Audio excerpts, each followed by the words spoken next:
NLWN-TV presents the In the Dugout show with a look at today's Eau Claire Cavalier game. Now, join us as we get ready for baseball in the dugout. Hello and welcome to In the Dugout. Rick Olson here in the NLWN-TV studios, and we're getting ready to bring you all the action from the Wisconsin Baseball Association Regional Play-offs as the Eau Claire Cavaliers take on the Spring Valley Hawks. The Cavaliers are coming off a loss to the Hagen Knights last night, while the Hawks are coming off an 8-0 win over the Menominee Eagles in their regular season finale on July 27th. Now, coming up in this edition of In the Dugout, we'll take a look at today's playoff matchup between the Cavs and the Hawks. Then we'll get Cavalier manager Ryan Bemnister's perspective on today's game in the Ryan Bemnister Show. Following that, we'll take a look around the Wisconsin Baseball Association and see how this year's tournament is set up. Also, we'll take a moment to get to know one of this season's Cavalier players in Cavalier Profile. Finally, we'll bring you all the play-by-play action of today's regional playoff game from Hagen Ballpark in Hagen, Wisconsin. So it's time to get ready for some baseball action, and we'll do just that coming up right after this brief timeout as you're tuned to In the Dugout on NLWN-TV. You quit smoking and thought, that's that. But here's the thing about lung cancer. By the time you see the symptoms, it could be too late. But now, there's a new scan that can detect lung cancer early when it's more curable. If you smoked, get scanned. Talk to your doctor or learn more at savedbythescan.org. Welcome back to In the Dugout. Very shortly, the Eau Claire Cavaliers will take on the Spring Valley Hawks in a WBA Regional Tournament game from the Hagen Ballpark in Hagen, Wisconsin. Now, the Cavaliers are coming off a loss to the Hagen Knights in yesterday's WBA Regional Opener for each team, while the Hawks concluded their regular season on July 27th when they topped the Menominee Eagles 8-0. Now, I thought with the season winding down, this might be a good time to take a look back at some of the 2025 season highlights. I've broken down some of the select highlights into hits, fielding, pitching, and everyone's favorite, home runs. So when it comes to hits, extra bases were not unusual for the Cavaliers, including triples by Brayton Tillman, Diego Casado, and Cade Mueller. Sam Killian, a fly ball out into right center field. That's going to find the warning track. Tillman is going to round second. He's headed for third, and he's got a triple. Brayton Tillman puts it out on the warning track and has a triple to right. And there's a fly ball that's under the deepest part of the ballpark. It bounces to the base of the fence. Casado's going to try to stretch it to three, and he's going to come in safely with a triple. Diego Casado has a 4-hit night with a triple to right center field. And there's a shot out into center field, and it's over the center fielder's head. Rolling out by the warning track. Mueller's rounding second. He's heading to third. And he's going to come in with an RBI triple. Sam Knickerbocker, Jerome Delakowski, and Ashton Kroll drove in runs with doubles. And the 1-2 pitch. There's a fly ball out into left center field. It's going to fall in. 1 run's in. 2 runs in. 3 runs are in. Knickerbocker heads over to third as the ball got away. And Knickerbocker's safe at third.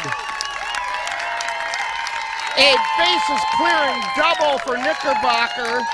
He ends up on third on the play. Here's the wind in the pitch.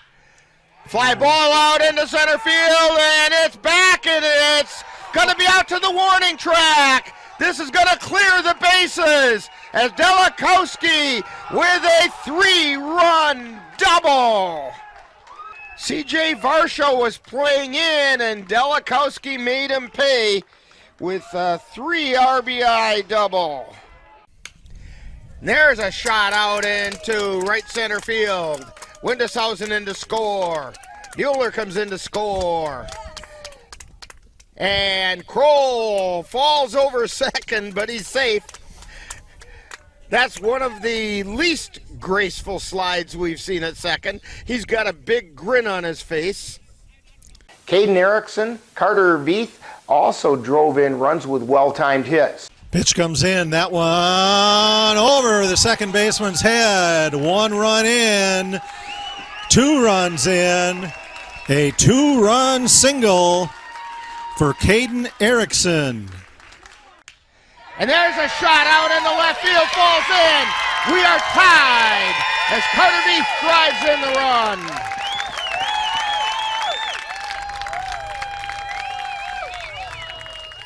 In addition, Xavier Bemnister picked up his 100th career hit with the Cavaliers. And there's a laced ball out into right field. It's going to fall in. Tillman rounds third. He's coming to the plate. And Bemnister gets an RBI single to right to put the Cavaliers on top, 1-0. That is Bemnister's 100th career hits as a Cavalier. In the field, the Cavs displayed a number of web gems, including catches by Ashton Kroll, Diego Casado, and Ryan Hall. The pitch, and that one hit out to left field. Kroll back on the warning track, and did he get it? He held on, and he held on. Oh, he hit the fence. He hit the fence, but I thought he held on to the ball. Yes, they say Billy McKnight says he caught the ball. Now he's still down, and the Cavs are heading out there to check on Ashton Kroll. They're saying that he pulled the ball in, and so it is a fly out to left. And but Kroll not getting up. Tending to Ashton Kroll. Now he's on his feet. And so that's going to do it with a nice round of applause for Ashton Kroll. So, yeah, there are no runs on no hits, no Cavalier errors, and no base runners. There's a fly ball out into center field. Diego Casado slips, and he makes the catch from his knees. Diego Casado with the catch out in center field. He slipped, fell, kept his head in the game, and made the catch. Fly ball out into right field. Coming in and making the diving catch is Ryan Howell. Got a nice hand from the Cavalier fans and the dugout as well. The middle of the infield came up strong with Riley Gopinski and Caden Erickson. And there's a ground ball over to third, goes off the foot. Erickson grabs it, throws it to first, they got him. That goes in the book as a 5.63 putout. It went off the foot of Mueller right into Erickson's glove, who turned and fired it over to first for the out. Here's the wind in the pitch. There's a ground ball over towards short. Erickson barehands it, throws it over to first in time. Nice play by Caden Erickson. Barehanded and fired it over to first for the out. And there's a Baltimore chop out to second, throw to first in time.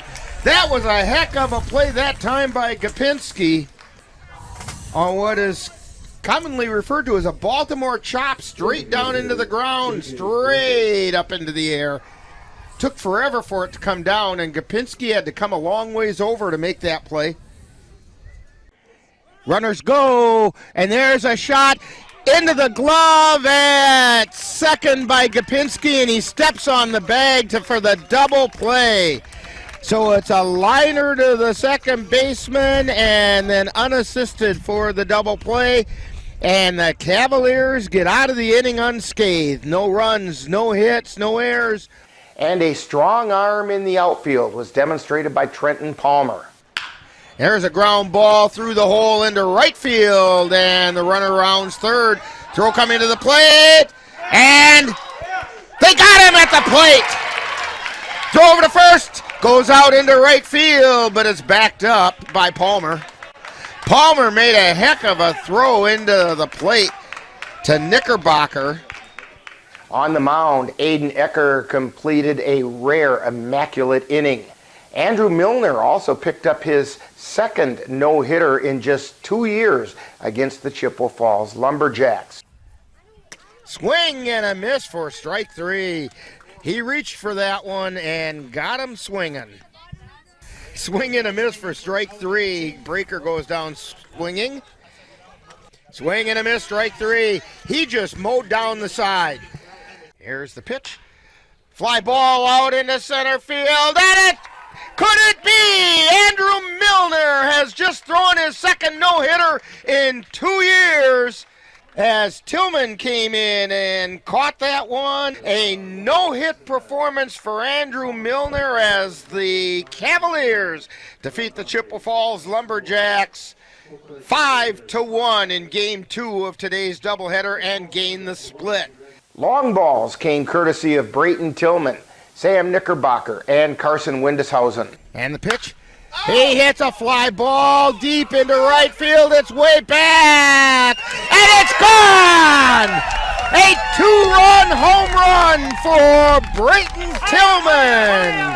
That sounded good.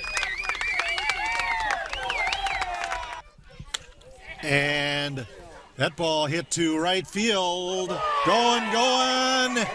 And that one's out of here. A home run for Sam Knickerbocker.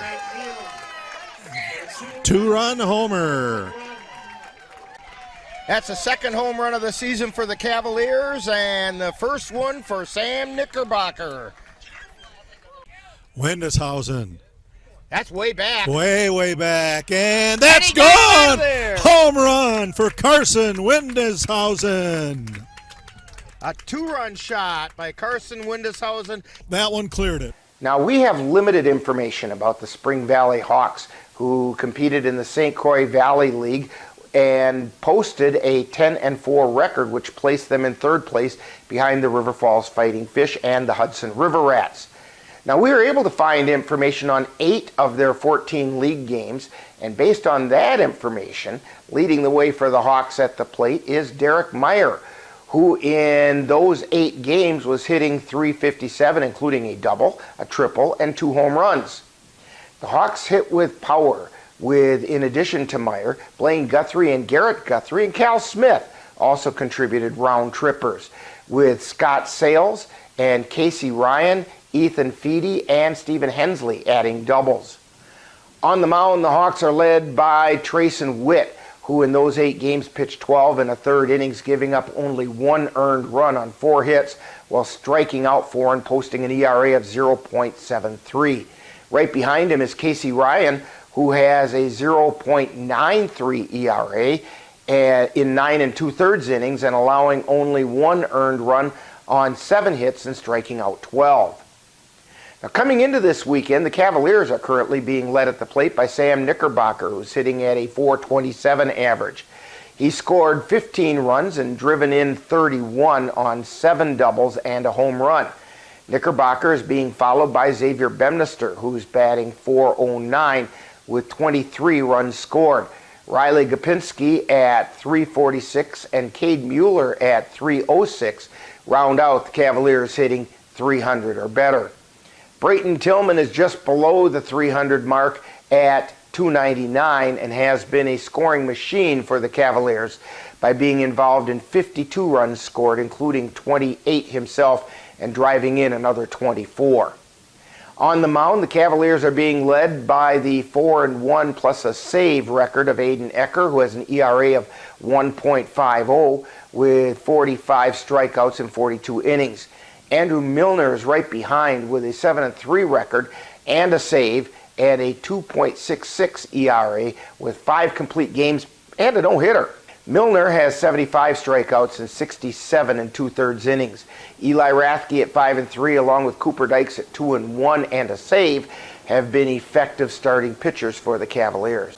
Now, coming up next, following this timeout, we'll get manager Ryan Bemnister's perspective as we chat with him on The Ryan Bemnister Show. You're tuned to In the Dugout on NLWN-TV.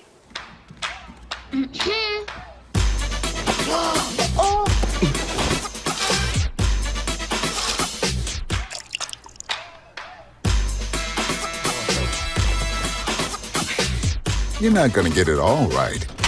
Just make sure you nail the big stuff. Mama! Like making sure your kids are in the right seat for their age and size. Get it right at nhtsa.gov/the-right-seat. The Goat Coffee House on Water Street in Eau Claire presents The Ryan Bembnister Show, where Cavalier manager Ryan Bembnister gives us his perspective on today's game. And now, The Ryan Bembnister Show.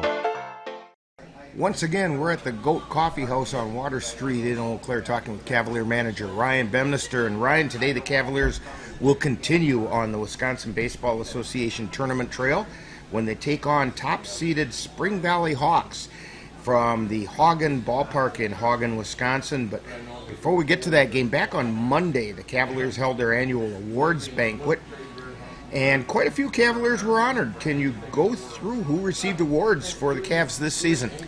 Yeah. We gave away top pitcher award went to Andrew Milner. The MVP, which is voted on by the players, went to Sam Knickerbocker. He also got the leading hitter award. And then the team captains, which is also voted on by the team, went to Caden Erickson and Cole Timon. Best first-year player went to Riley Gopinski.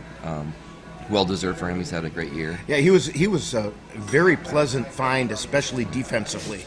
Yes. And then his bat has come alive in the last half of the season. I was talking with our statistician Kirk about Riley and said, 2-3 weeks into the season, his batting average was down around 100, and now he's the third leading hitter on the team. Yeah, it really did come alive. His approach to the plate too is pretty cool. It's if you don't know, I think he has like 19 walks on the season or something like that. Just some silly numbers. Most improved player went to Ashton Kroll. He was a July call-up basically a couple years back, which is kind of cool. It's kind of like a Rule 5 type of thing with MLB type, and for him to make the roster and stay on the roster and then become an all-star this year was really cool. And a fence terror downer. Yes, one time. One time. And then we had the service award went to Mason Yarrington, a kid that's been injured all year long, but showed up to every game basically, outside of a couple. But he's been there every day asking to do stuff. Good to have her on the dugout. Just a nice kid, and it's well deserved for him. And then you had the key player awards went to Aiden Necker, who's been just a diamond in the rough for us too, working himself. He's pushing Millie for that number one spot, I'll tell you that right now. And Xavier Bembnister won that award too. He's been a key player at the top of the order all year long. And then we had 2 awards for the Glenn St. Arnold Award, which is kind of one of the top awards for the Cavs. I went to Caden Erickson and Xavier Bembnister, mostly for the things they do for the Cavs on and off the field. So now tonight you're going to be facing top-seeded Spring Valley Hawks in the Cavs' second game in Pool 1 in the Hagen Regional. Fill us in on the Hawks. I know they're good. Their record says that they're good. A lot of teams around the area say they're good. They're at the state tournament last year, I believe. They made the state out of the region. They're a good team. They're missing 1 or 2 guys. This is how good they are. They got 1 or 2 guys that were on their roster that I believe play for the Express. Okay. At least 1. So that tells you how good they are. It's going to be a battle, and I hope we can come out on top of it. Yeah, they're at least 3 of their 4 losses this year came at the hands of the River Falls Fighting Fish and the Hudson River Rats, and it seems like everybody loses to them. Well, yeah, those are the top 2 teams in the state. If you don't know how the seedings go, I do believe that River Falls is number 1. They're undefeated this year, and then Hudson only had 2 losses, I think, and they were number 2.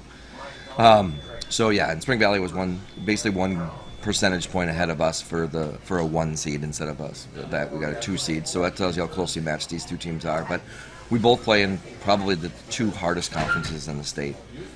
So for those guys to be 10-4 or something like that, and for us to be at 14-6, it tells you a lot about their conferences. So who's getting the call to the mound today? We're going Aiden Ecker. I like our 1-2 punch of Aiden Ecker and Cooper Dykes. The combo of those guys is different looks for how they throw and what they have in their arsenal. But we're going to go with hard thrower first, and then kind of that slick little guy of Cooper Dykes that can just mix things up for us at the end. So we're hoping those two can bring a combination of a win. And get you to head off to Hayward. I hope so. Now we're closing in on the end of the season for the Cavaliers. Can you just take a minute and reflect on some of the accomplishments that the Cavs had and any pleasant surprises that you've discovered? A couple of players, with Kapinski and Ecker, those were kind of little, again, diamonds in the rough type of stuff. I've been pleasantly surprised with our first-year players of Carter Beath and Logan Hesselman. And then just that the old guard is looks like the young guard. They're fast, they're smart, they're good hitters. They developed into great baseball players in their early 20s and stuff like that. Really happy to take home Billy Noss again. That's a big game for us, probably the biggest game of the year. First time in a long time we beat Osseo twice, which is saying something because that team's so good. It's just ridiculously good. So to have that happen is good. And I'm just happy. Yeah, for the in my research, I couldn't find a year where you had beaten them twice in the same year. I did find where you beat them once, but you only played them once, and you swept the Merchants. That's unheard of. Yeah, that's such a good team. So that's a pretty big accomplishment for us. But our goals are always set at the beginning of the year to win Billy Noss, and we did that, and then to win conference, which we didn't, but we did that last year. And then we want to qualify for the state tournament, or the WBA, I should say. And we did that, and now the next goal up for us, and this has been said to these guys for the last couple of weeks, that we want to win state. It's been since, I think, 19 since we won state. None of these guys were on that team other than Paige. Okay. So I think... that was pre-timing even. That was pre-timing, yeah. So I think it's time for us to do that. Well, Ryan, good luck on today's game. Let's hope the Cavaliers can find a way to be playing at the WBA State Tournament in Hayward next weekend. Hope so. You've been tuned to the Ryan Bempnister Show, presented by the Goat Coffee House on Water Street in Eau Claire, with Cavalier manager Ryan Bempnister's outlook on today's game. Stay tuned. More of In the Dugout is coming right up.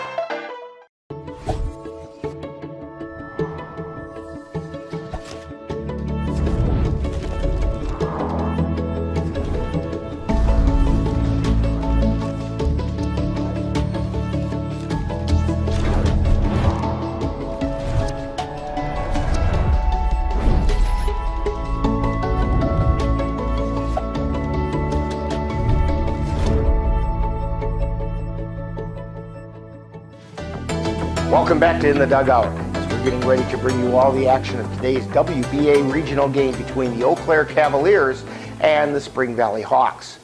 The Wisconsin Baseball Association tournament season is made up of 48 teams in 2 divisions.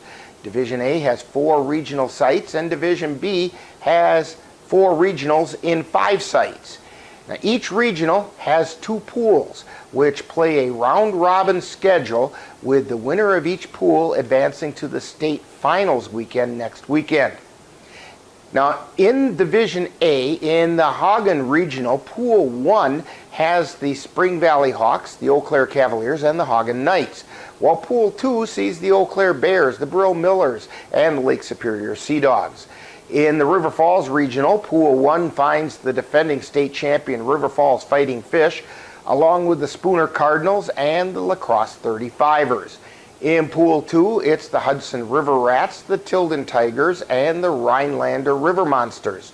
Then at the Osseo Regional, in Pool 1, we find the Viroqua Sox, the Osseo Merchants, and the Marshfield Chaparrals, while Pool 2 sees the Cadott Red Sox, the Washburn Sharptails, and the Minocqua Wood Ducks.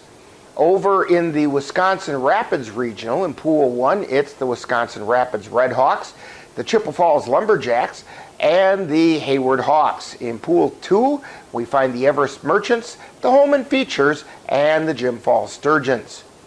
The winners of those 8 pools will advance to the state finals tournament in Hayward next weekend.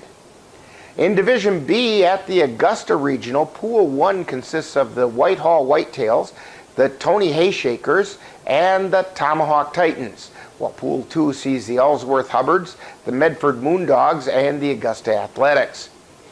At the Abbotsford Regional in Pool 1, it's the Abbotsford Merchants, the Bay City Bombers, and the Bangor Redbirds.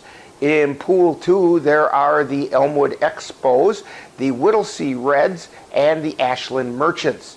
The Rib Lake Regional finds Pool 1 with the Rib Lake Osprey, the Plum City Blues, and the Bloomer Woodticks. Pool 2 has the Interwald Woodticks, the Iron City Miners, and the Norwalk Knights. The final Division B Regional is split between 2 sites, with each site having 1 pool. At the Osceola Pool, it's the Osceola Braves, the Pittsville River Bandits, and the Beef River Bullfrogs. And the Glidden Pool finds the Glidden Orioles, the Westboro Trojans, and the New Richmond Millers. The winners of these 8 pools are also looking to advance to the state finals tournament next weekend in Augusta. Now, after taking the loss to the Hagen Knights last night, if the Cavaliers hope to advance to the state finals in Hayward, they must defeat the Hawks today and hope the Hawks can defeat the Knights tomorrow. Then it will be up to the tie-breaking formula to see who moves on. So coming up next, following this timeout, we'll take a moment to get to know one of this season's Cavalier players in Cavalier Profile. You're tuned to In the Dugout on NLWN-TV. Hi, I'm Ryan Blaney, a third-generation race car driver, and we dedicate a lot of our time to going as fast as possible. But when my grandpa was diagnosed with Alzheimer's, it was a very unexpected bump in the road for us. It's important to notice if older family members are acting differently, experiencing problems with their memory, or having trouble with routine tasks. Early detection of Alzheimer's can give your family time to explore support services, make a plan for the future, and access available treatments. If you or your family are noticing changes, it could be Alzheimer's. Talk about seeing a doctor together. Time now to get to know a Cavalier player on Cavalier Profile. We'll get to know a little better who plays on this year's Eau Claire Cavalier baseball team. And now, Cavalier Profile.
This has been Cavalier Profile, where we get to know a little better who plays on the Cavalier baseball team.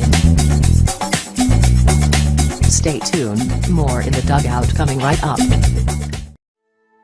We come from a long line of farmers, and there's a sense of pride, but there's also a significant amount of pressure.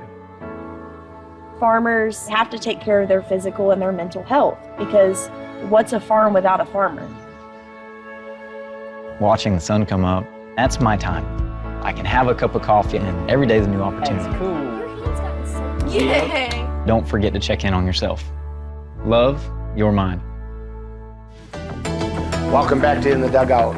Today it's the Wisconsin Baseball Association Regional Play-offs as the Eau Claire Cavaliers take on the Spring Valley Hawks. The Hawks come into this game at 10-4 and the number 1 seed in Pool 1 of the Hagen Regional, while the Cavs come in at 14-6 and the number 2 seed. Now these two teams are battling to be one of the 8 teams to advance to the Division A state tournament in Hayward next weekend. This is a must-win game for the Cavaliers, as due to their loss last night to the Hagen Knights, a loss today would eliminate the Cavaliers from the tournament and end their season. A victory today would leave the door open for the possibility of advancing to the state finals tournament next weekend, but the Cavs will need some help. So the Cavaliers and the Hawks are ready to do battle in a WBA Regional Playoff matchup, and we'll have all the action of today's game for you right here on NLWN-TV. Now in just a moment I'll be joining the rest of our broadcast crew at the Hagen Ballpark in Hagen as we get ready for today's Wisconsin Baseball Association regional battle between the Eau Claire Cavaliers and the Spring Valley Hawks. That's coming up next. You've been tuned to In the Dugout on NLWN-TV.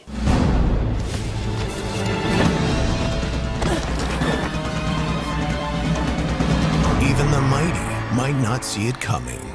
It's prediabetes, and it captures 1 in 3 adults. But you can escape. Take the 1-minute prediabetes risk test to know where you stand and prevent or delay type 2 diabetes. Be your own hero on smartphones everywhere at doihaveprediabetes.org. You've been watching the In the Dugout show with a look at today's Eau Claire Cavalier game. Stay tuned! Coming up next is live Eau Claire Cavalier baseball. It happens to everyone eventually. Your computer goes on the fritz.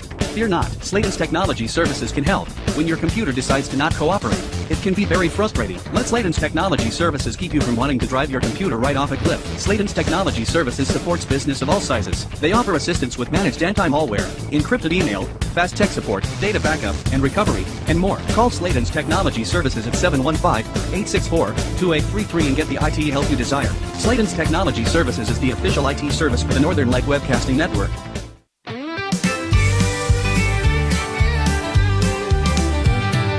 Down by the river where the tall pines sway, Eau Claire's heart beats on a warm summer day. The sun is shining bright on the diamond so green. Cavaliers suit up, ready to chase that dream. NLWN-TV proudly presents today's Eau Claire Cavalier game. Join us as the Cavaliers battle in the Wisconsin Baseball Association Regional Tournament. Of the bat is a sweet, sweet sound. And now, out to the ballpark for Eau Claire Cavalier baseball. Knows no bounds. Oh, roar for the Cavaliers, let the excitement flow. Hometown men fighting hard, putting on a show. And good afternoon, and welcome back up here to Hagen Ballpark in Hagen, Wisconsin. And this is Rick Olson along with Jay Fall, Amanda Limler on the computer, Dan Petchow on the camera. And Jay, I'll tell you what, it was pretty doubtful whether we were going to have baseball today or not. There was a swamp out there, and the field crew, a.k.a. the Hagen Knights, went out and did a really nice job of getting the field ready. We've had one game played here a little bit earlier, and the Brill Millers defeated the Lake Superior Sea Dogs. That's in Pool 2. And now we're going to have Game 2 out of Pool 1 with the Cavaliers taking on the Spring Valley Hawks. Hawks are the number 1 seed in Pool 1. Cavaliers are the number 2 seed in Pool number 1. Cavs coming off a tough loss last night. And so now they need a little help to get to move on to Hayward and the state tournament. Managers are meeting with the umpires, and we are about to get things ready to go. So, Jay, why don't you give us who's playing in today's game? Okay, we'll begin with the Eau Claire Cavaliers. They are the visiting team in this game. And leading off will be shortstop Caden Erickson, number 6. He'll be followed by center fielder Xavier Bemnister, number 4. Carter Veith at third base is in the third position, wearing 17. Sam Knickerbocker in the cleanup spot. He's the catcher, wears 35. Batting 5th, Logan Hesselman, first baseman, number 10. And in the 6th position is designated hitter number 19, Cole Timon. Trenton Palmer, the right fielder, is batting 7th, number 22. Ashton Crowell, the second baseman, in the 8th position, number 28. And rounding it out is Aiden Ecker, the left fielder. And he's wearing number 12. On the mound for the Cavaliers today is Cooper Dykes. The home team is the Spring Valley Hawks. And leading off for them will be center fielder number 32, Cameron Deermeyer. Derek Meyer, the shortstop, wearing number 34, bats second. In third, Blaine Guthrie, the left fielder, number 23.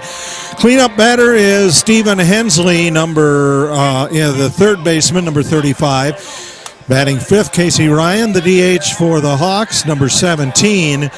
Sixth batter for the Hawks is first baseman, number 24, Ethan Feedy. Batting 7th, catcher Garrett Guthrie, number 25. Brett Grace, the second baseman, is batting 8th and wears number 8. And rounding out the batting order for the Spring Valley Hawks is Scott Sales. He wears number 3 and plays right field. Cal Smith is on the hill for the Hawks today. Cooper Dykes comes into today's game on the mound with a 2-win, 1-loss, 1-save record and an ERA of 3.89, whereas the stats that we have for the Spring Valley Hawks are limited. We were able to find 8 of their league games to pull stats from, and we put those together, but that's all we were able to find. They came in with a record of 14-6. Cal Smith has a no-win, no-loss, and a 0.00 earned run average. He's pitched 5 innings in those 8 games and got 4 strikeouts. So we'll have to see if he's really, he didn't get used a lot in those 8 games with some spot work, and we'll have to see how he does as a starting pitcher. Little different lineup today for the Cavaliers. Brayton Tillman sitting this one out because of that collision that he had over at first base last night. He is available, I do believe. Caden Erickson steps in, leading off for the Cavaliers, batting .269. And he hits a hard shot down the left field line. That's rolling down in the corner. Erickson heading towards second, could be a play, and he's in safely. Caden Erickson starts things off with a first pitch double down the left field line. Caden put that in a great spot. He did. And it was still hooking foul, but it landed fair. Bemnister shows bunt, and he pulled it back, ball 1.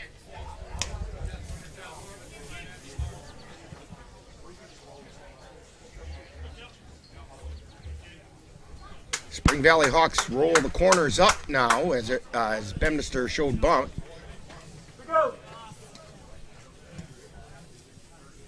And the pitch shows bunt again, and Tim Prince behind the plate says he went that time. 1 ball, 1 strike.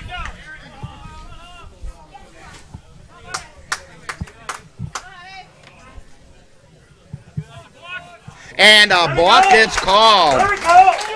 Cal Smith commits a balk, and Erickson gets a free pass to third base. Here we go.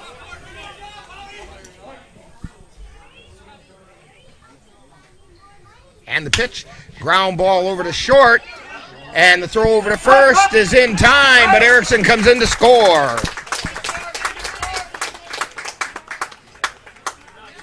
So 6-3, but an RBI for Xavier Bemnister as Erickson comes in to score and puts the Cavs on top 1-0. That'll bring up Carter Veith. Batting third, number 17, third baseman Carter Veith. Great start for the Cavs here, different from last night where it took them a while to get going. And that pitch is down low for a ball. Cavs need to score a bunch in this game and then hope Spring Valley scores a bunch tomorrow when they face Hagen if they want to advance.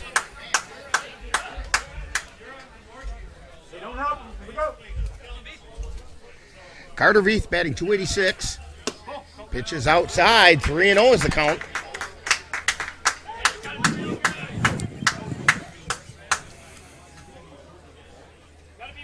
And the pitch. Down low, ball 4. Cavs have a runner on first. 1 run in, 1 out, and Sam Knickerbocker batting .427. Gotta be hot all day here. Number 35, catcher Sam Knickerbocker. Sammy, again. Smith delivers and fouled away at the plate.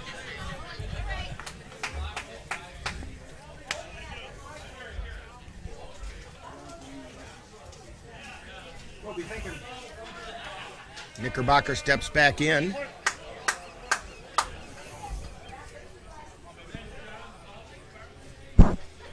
And the pitch. Ground ball. Throw to second. It goes out into left field. And Veith checks in at third. Knickerbocker's on a fielder's choice. But the fielder's choice includes an error on the second baseman. And that moved Veith over to third. Batting fifth, number 10, first baseman Logan Hesselman. That'll bring up Logan Hesselman. Hesselman came into the weekend batting .278. Here we go. Runners on the corners for the Cavaliers.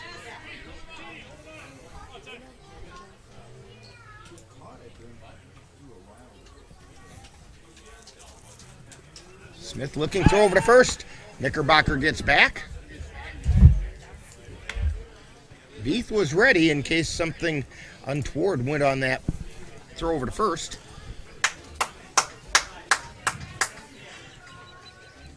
Smith delivers. Line shot. Oh. Caught and back to first, and they got him with a double play. Hesselman lines it to the second baseman who throws it over to first with a double play. And Hesselman kind of got robbed of a base hit. But the Cavs do pick up 1 run on 1 hit. There was 1 error and 1 left. So we've played, or 2 left. We've played half an inning, and it's the Cavaliers 1 and the Spring Valley Hawks coming to bat on NLWN-TV. The roar of our engines, the pump of our heartbeats, the pedal to our metal, the sparks that ignite us, the pistons that push us, the passions that drive us, on the roads that unite us. Napa has America's largest network of parts and care, here to be the fuel that keeps you firing on all cylinders. Visit either of Eau Claire's 2 locally owned Napa Auto Parts stores on Highway 93 or North Claremont Avenue. Honey, the kids are antsy. What can we do that will keep all of us entertained and won't break the bank? How about we take them to the Cavaliers game? Tickets are inexpensive. There's popcorn, hot dogs, and other baseball treats, and great baseball action.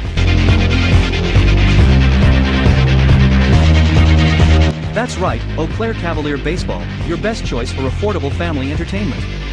Check out the schedule at www.eauclaircavaliers.org. And we're back here at Hagen Ballpark, and we're getting a little disco duck. They've got all the classics here at Hagen. Yeah, this is awesome. This guy on the PA, he's got a great mix. And had Rubber Ducky right before the game. A couple of baseball songs. Turned out to be a nice afternoon. It's hot in the sun. Well, now we're sitting in the sun, and it's toasty for us here. Taking a look at the Cavaliers defensively, Carter Veith is at third base. Caden Erickson is at short. Ashton Kroll at second. Logan Hesselman is at first. Sam Knickerbocker behind the plate. Out in the outfield, Aiden Ecker, Xavier Bemnister, and Trenton Palmer going from left to right. Cooper Dykes on the mound.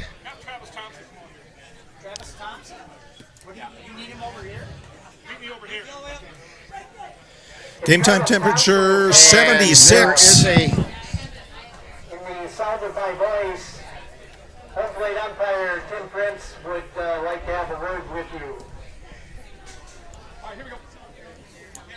For the Spring Valley Hawks, leading off the bottom of the first inning, number 32, center fielder Cameron Deermeyer. So Cameron Deermeyer, number 37, who on the roster is not the same name. Cameron Deermeyer. And the first pitch to Deermeyer was a called strike. And that one's high for a ball.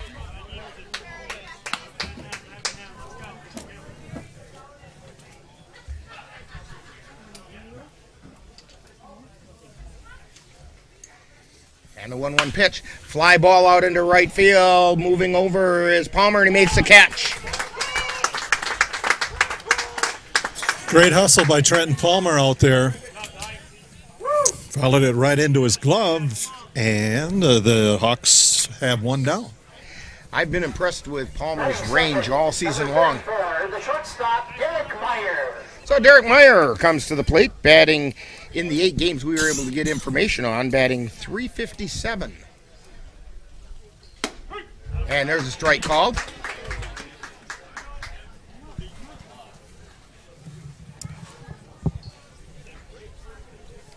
And the pitch, swung on, fouled at the plate.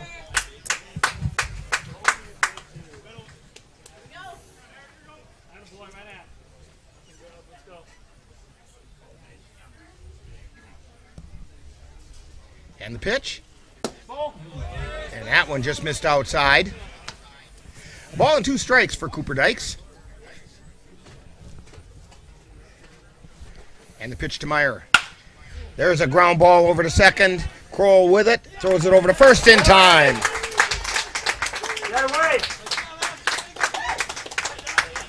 Cavs got it all clicking defensively, offensively. Knock on wood. Number 23, left fielder Blaine Guthrie. Yeah, Amanda's got real wood over there she can knock on. I'll just use my head. Blaine Guthrie at the plate. And there's a foul ball for strike 1. That bounced off somebody. Our game time temperature is 76 degrees. The reason it feels hot, we have 78% relative humidity. So a real feel is 78. Winds are from the south-southwest, 5 to 9 miles an hour. Now in those 8 games that we were able to get information on the Spring Valley Hawks, you know, I'm going to call them the Spring Valley Cardinals before we're done here. I know it's going to happen. maroon and everything. Yeah. But on those 8 games, Guthrie has gone 12 for 20. So he's got a batting average in those 8 games of 600. And that pitch just missed outside. 2 balls and a strike.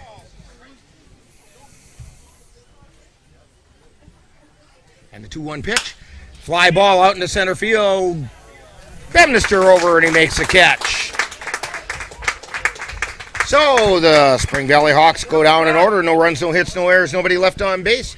And we've played 1, and it's the Cavaliers 1 and the Hawks nothing on NLWN-TV.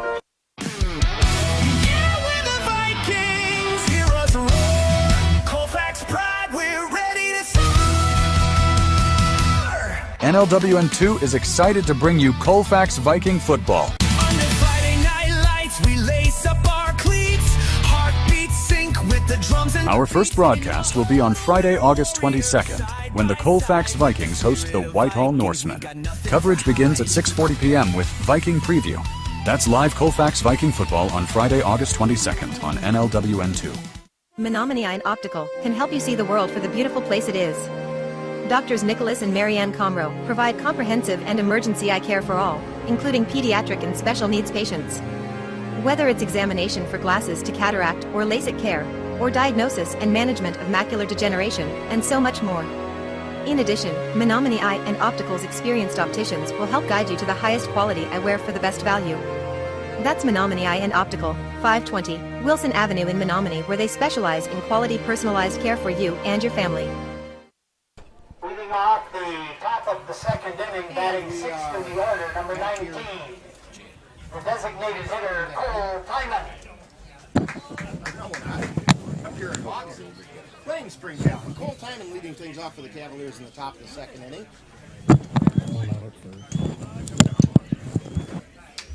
Tyman comes into the game batting 20.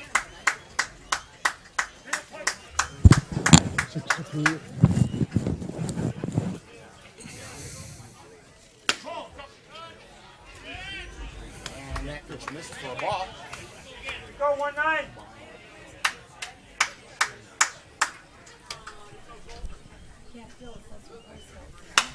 And that one's popped foul.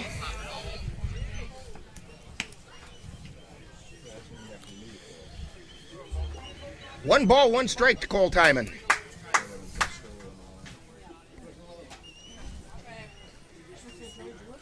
And that one's outside for a ball. 2 balls and a strike.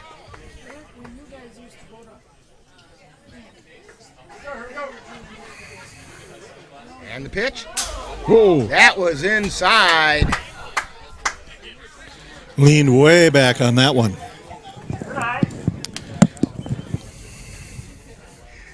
That almost gave Tyman a shave of that beard that he's got.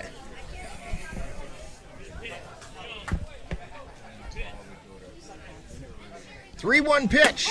Strike called over the outside corner.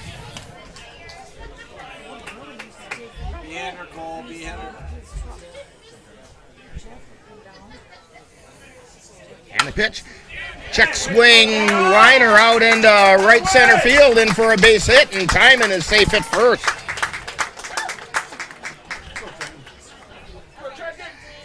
That's going to bring up Trenton Palmer. Batting 7. Palmer came into the weekend batting 180. Trenton Palmer.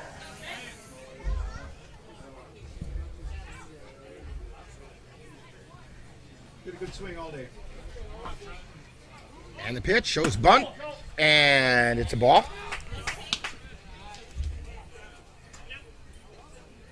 Cavs looking to take advantage of what should still be probably wet grass, making a slow infield. Palmer shows bunt again, lays a nice one down in front of the plate. Throw to first is in time. And first base umpire said he was out, although a lot of the Cavalier dugout thought that it pulled him up off the bag. Yeah, that's what it looked like over here, too. That's what I thought, but it is still a sacrifice bunt. So it moved Tyman over to second and brings up Ashton Kroll.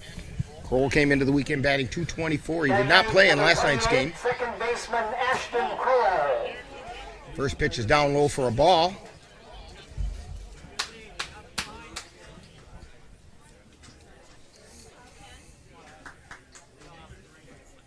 Cal Smith looking in for the sign. Checks second and delivers. Fly ball out into center field, moving back and making the catch is Cameron Deermeyer.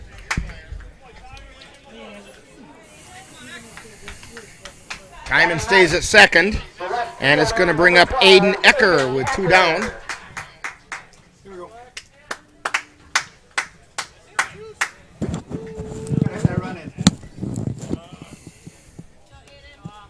Ecker with very limited at-bats, batting .200. I think think when I looked it up, I said it was 1 for 5 on the season. He's a pitcher. He doesn't get That's many right. chances to hit. Still 200. It'll make it even better because there's a base hit out in the right field. Simon's going to check in at third, but Aiden Ecker drills a base hit to right field. Back to the top of the order, Caden Erickson, who led the game off with a first pitch double down the left field line. Doubled his batting average. He's at 400 now. You got 6 serve.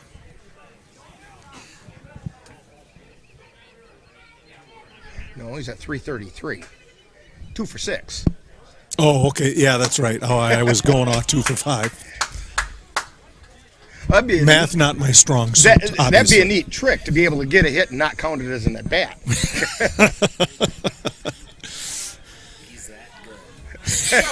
Dan goes, he's that good. And the pitch is in the dirt and blocked nicely that time by Garrett Guthrie to keep timing at third. Meanwhile, Ecker ends up down at second. He's that good because he's wide stance.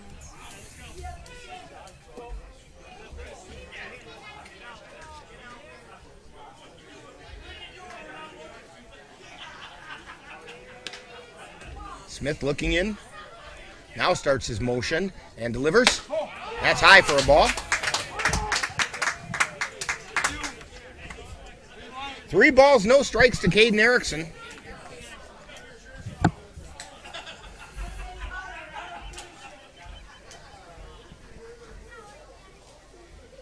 Here's a 3-0 pitch. Erickson takes ball 4 and it loads the bases. Xavier Bemnister comes to the plate. 2 down, bases loaded. Center fielder Xavier Bemnister. He grounded to short for an RBI ground out.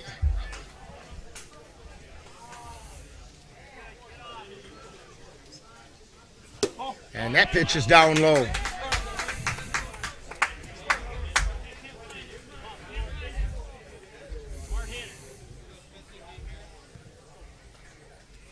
Smith starts his motion and delivers. And there's a strike called on the outside corner.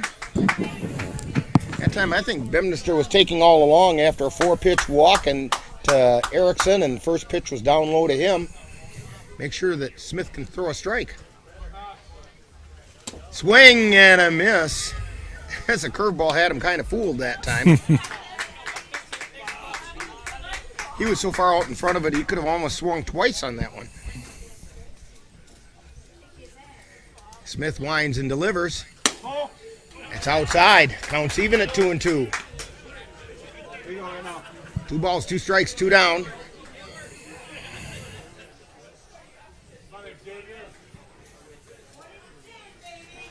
Smith at the letters. Now he delivers. Strike 3 called.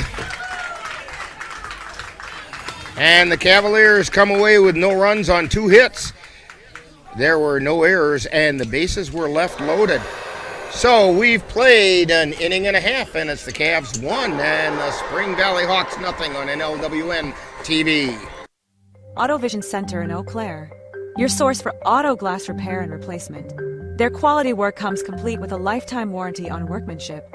When it comes to windshield repair and replacement, Auto Vision Center provides mobile auto glass services with free estimates. So if your windshield needs help, call Auto Vision Center today. That's Auto Vision Center at 1631 North Claremont in Eau Claire. Call 715-834-5277. When you have that craving for a home-cooked meal the way Mom used to make it, rest assured, you can still get that meal by going to Mom's Restaurant and Pub in Colfax. Mom's is open daily, serving breakfast and lunch, and don't forget dinner on Friday nights with Mom's famous fish fry. The coffee is always hot, the breakfast is always delicious, and lunch will put a smile on your face and in your stomach. 225 Bremer Avenue, Colfax. Call 715-962-4617. That's Mom's Restaurant and Pub. And we are back here at Hagen Ballpark. Jay, it's kind of scary, but they're playing our vintage of music here. Yeah. Great place for good music. Absolutely. Along with great baseball.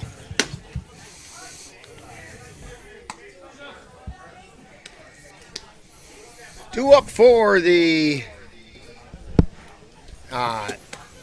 Spring Valley Hawks. We have Stephen Hensley, Casey Ryan, and Ethan Feedy. For Spring Valley, leading off the bottom of the second inning, batting fourth in the order, number 35, third baseman Stephen Hensley. So Hensley steps in those 8 games that we have information on. He's batting .500. And there's a strike at the belt.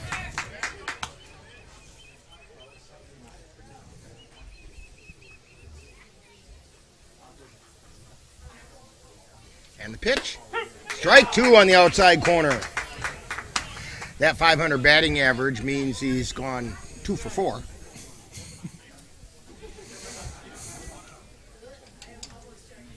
And the pitch.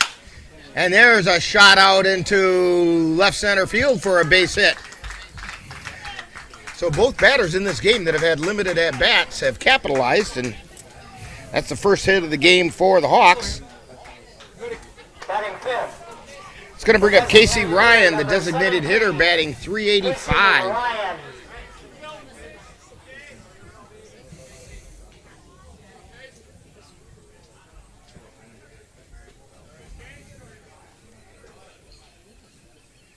And the first pitch from Dykes, that's a strike called, throw it on to first.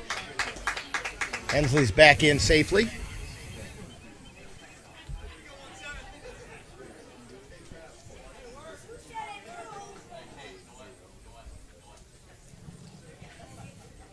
And the pitch.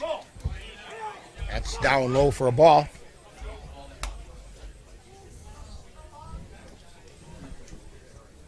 One ball and one strike to Casey Ryan.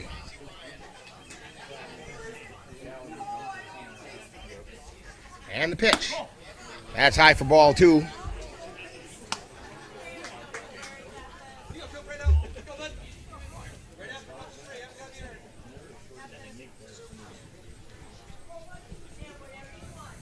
And a pitch. Outside, ball 3. 3 balls, 1 strike. Hitter's pitch here for Casey Ryan. Dykes checks first and delivers. And it's ball 4. That's going to bring up Ethan Feedy. He's batting .250 in those 8 games. First baseman Ethan Feedy.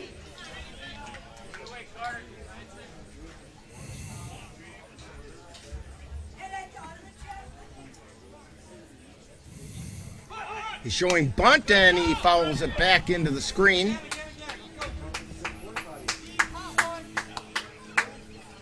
No balls and a strike. Actually, Dykes did the right thing that time. If somebody shows bunt, go up high with it. And that one's fouled at the plate. 0-2 is the count. Very good pitcher.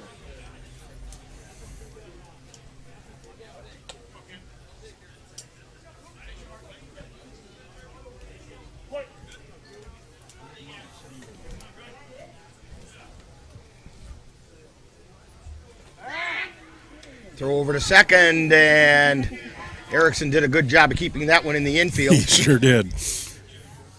Had to stretch for that one. But it did the job. It got Hensley back over to second.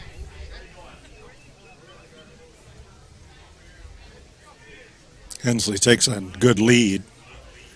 Dykes at the belt. And he delivers. Swing and a miss for strike 3. So 1 away. And that's going to bring up Garrett Guthrie, the catcher.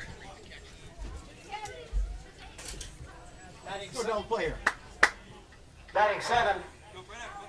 Number 25, The catcher, Garrett Guthrie. Guthrie batting 172 in the 8 games we know of.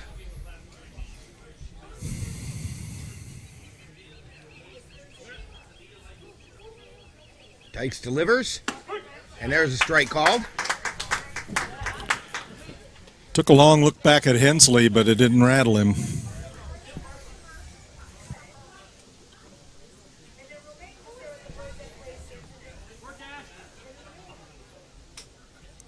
And the pitch. Strike called on the outside corner. No balls, 2 strikes, 1 away, 2 on. Bottom of the second inning, Cavs up 1-0.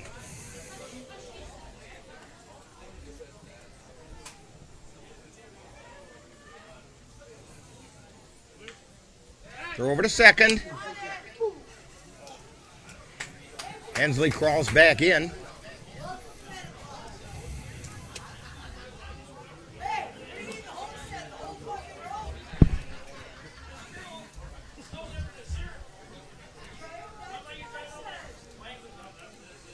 And the pitch.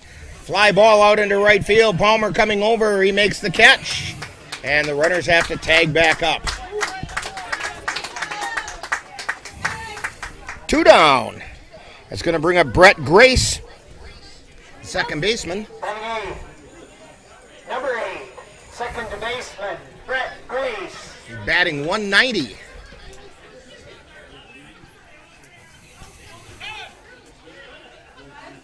And Cooper Dykes has to tie his shoe, which seems to be a regular occurrence for Cooper Dykes.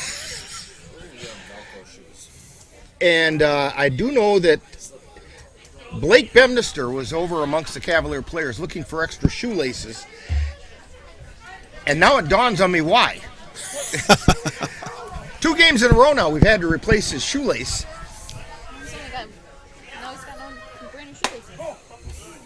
And that pitch was a little high for a ball.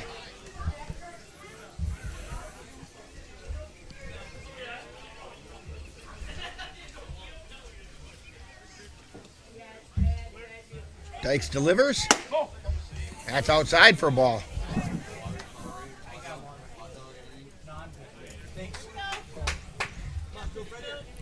He's not missing by much. Here's the pitch. There's a strike on the outside corner. I'll be honest with you, Jay. That looked further outside than the last one that was called outside. I thought so too. And the pitch. Pop up, foul, out of play. That one lands directly behind us. That gap that they had in the net is still there, and we're up a row higher. So I'm a little more nervous, but I'm more comfortable with my car because I parked it way behind. I think mine might have already gotten thumped. I think so. Here's the pitch. Swing and a miss. Strike 3. He pulled the string on that one and got him swinging. So the Hawks threatened, but get nothing. No runs on 1 hit. There were no errors, and 2 were left on base. We've played 2, and it's the Cavs 1 and the Spring Valley Hawks nothing on NLWN-TV. Let NLWN-TV take you out to the ballgame.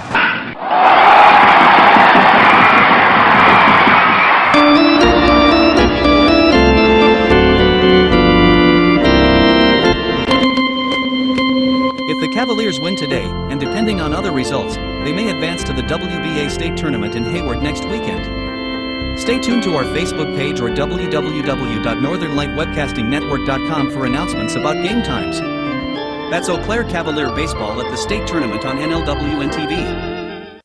Get in touch with the roots of the Chippewa Valley at the Chippewa Valley Museum, located in Eau Claire's Carson Park, with a mission of connecting people to their community and inspire curiosity. From reinventing the Chippewa Valley, a century of change in farm life, the Farmhouse Theater, along with the Wisconsin Logging Museum and Logging Camp. Also, the Chippewa Valley Museum features special temporary exhibits and traveling exhibits, as well as web exhibits.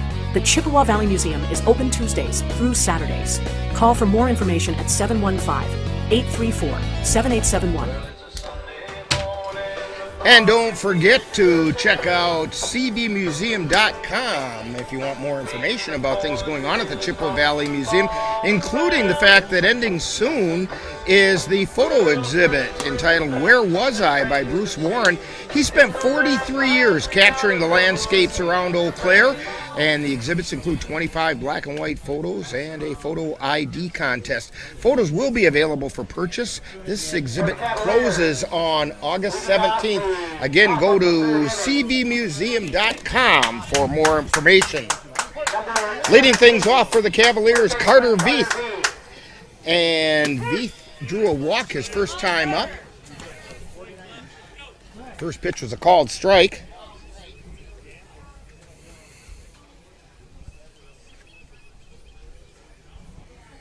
And the pitch. Strike two at the letters.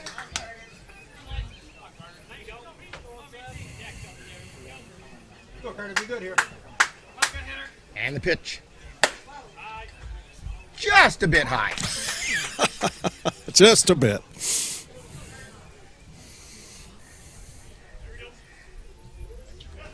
Smith into his motion and delivers. Pitch is outside for a ball.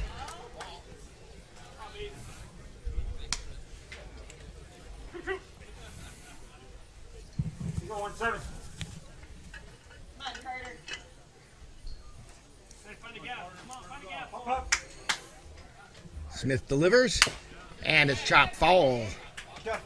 Count remains 2 balls, 2 strikes.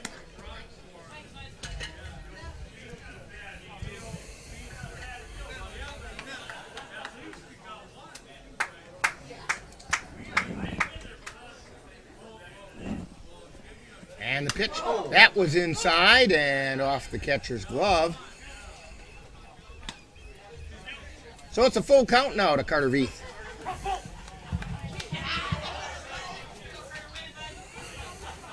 After going down 0-2, he's worked it full. Smith looking in. The wind in the pitch. Down in the dirt, ball 4. That's the second walk drawn by Carter Veith, and it's going to bring up Sam Knickerbocker. Grounded into a fielder's choice his last time up, which was an error by the second baseman,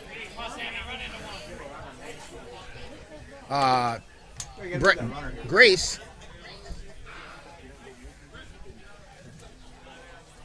Having a little conference at the mound with Garrett Guthrie out there talking to Cal Smith.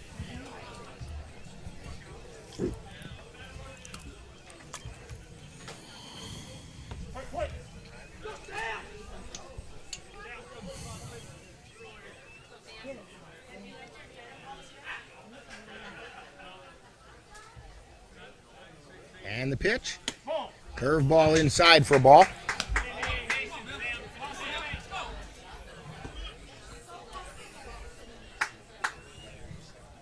Veith has his lead at first. Throw over to first. Veith is back in safely.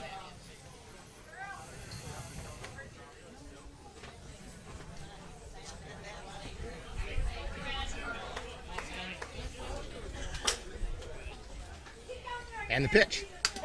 And that one gets away from the catcher, and Veith heads down to second on the pass ball. Go, long line drive here. Need that run. 2 balls, no strikes. In many respects, this is also a hitter's pitch. Because the pitcher doesn't want to go 3-0. Here's the pitch. It's outside for ball 3. And that's where he ended up. That's right what he did.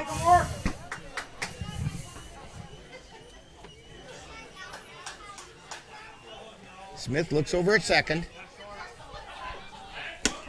And there's the get me over pitch for a strike. You're looking for a spot.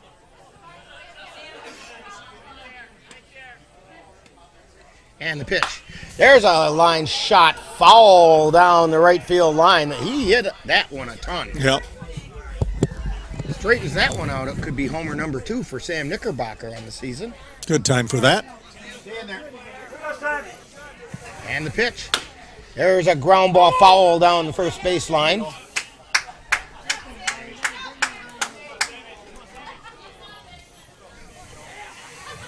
Sam's definitely getting around on the pitch.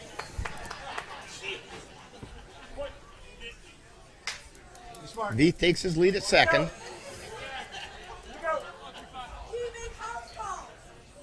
Smith delivers.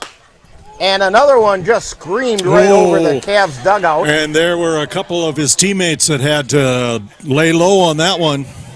That one screamed over the top of the dugout. And then rattled around in the equipment shed. Straighten that out, boy. You can be in great shape here. And the pitch. And it's high for ball 4.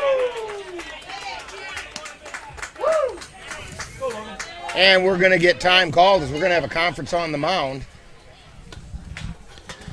Cheers from the Cavaliers bench for the walk, and everybody's cap was safe. I think this is Eric Thompson going out and talking to the pitching. He's talking to the whole infield right now.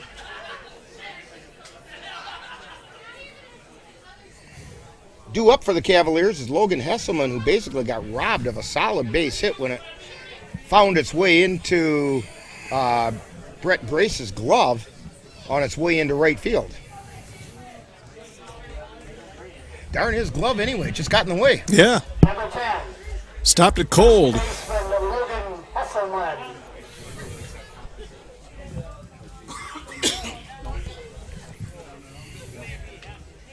So Hesselman steps to the plate. And the pitch. Pop up in the infield. Infield fly rule is called. And so Hesselman is out. Either one. That's going to bring up Cole Timon. Timon singled to right field his last time up. Timon, number 19, designated hitter.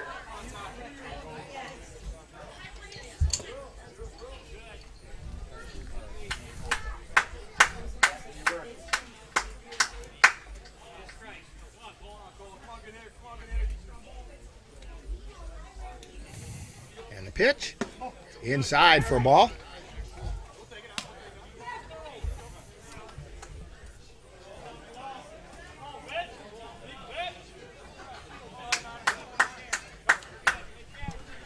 And the pitch. There's a fly ball out into right center field, moving over and making the catch out there is Cameron Deermeyer. Tagging and going over to third is Carter Veith. Knickerbocker remains at first. So there's 2 down, and it's going to bring up Trenton Palmer. Go, Trenton. Number 22, right fielder Trenton Palmer. And Palmer had a sacrifice bunt his last time up. Gotta have one here. Here we go. Throw over to first. Knickerbocker's back.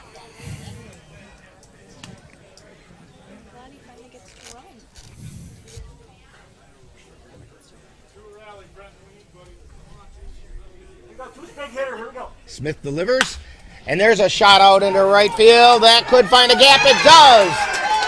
1 run is in, and Knickerbocker gets over to third as Trenton Palmer comes up with an RBI single.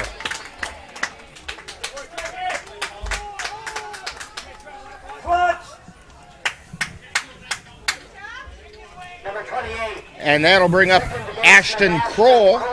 He flew out to center field his last time up.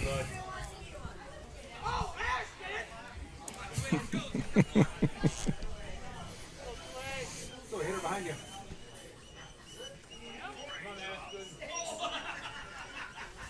And there's a strike on the outside third of the plate.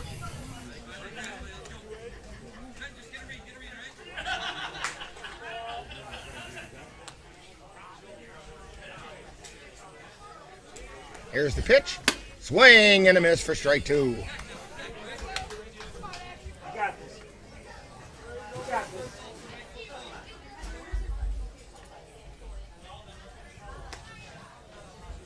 And the pitch. Ground ball over to third. Picked up. Throw to second for the out.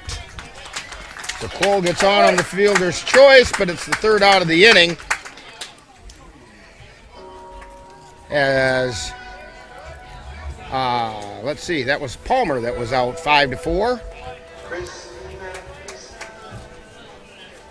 And the Cavaliers pick up 1 run on 1 hit. There were no errors, and we had 2 left on base. So we've completed 2.5, and it's the Cavs 2 and the Spring Valley Hawks nothing on NLWN-TV. If you're buzzed and doing this,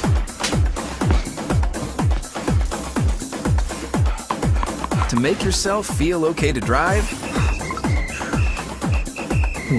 ZWX.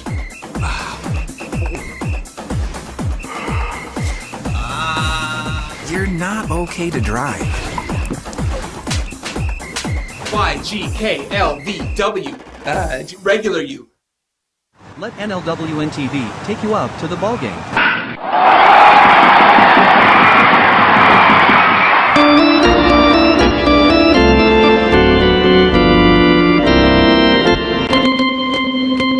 If the Cavaliers win today, and depending on other results, they may advance to the WBA State Tournament in Hayward next weekend.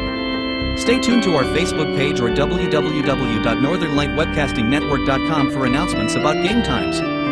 That's Eau Claire Cavalier Baseball at the State Tournament on NLWN-TV. Back here in Hagen. And that last promotional announcement that you just saw dealing with the Cavaliers playing in Hayward next weekend, they're going to need some help. First of all, they need to score some more runs because it's based on runs allowed is the tiebreaker. First of all, they need to win this game. Then they need to have Spring Valley defeat Hagen tomorrow. And they have to have allowed the least runs. And they gave up 5 last night. So shutting out Spring Valley would be big today. But getting a bunch of runs against Spring Valley would also be important. Leading off the bottom of the 3rd inning, number 3, right fielder. So due up for the Spring Valley Hawks, number 9 hitter, Scott Sales. And he hits a fly ball out to center field. Bemnister's under it, and he makes a catch. 1 pitch, 1 out. Takes us back to the top of the order, Cameron Diermeyer. Number 32, center fielder, Cameron Diermeyer.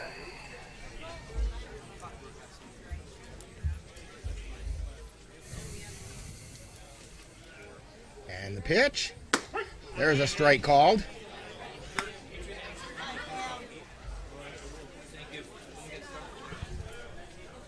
Number 37, of course. And the pitch. There's a shot foul down the first baseline.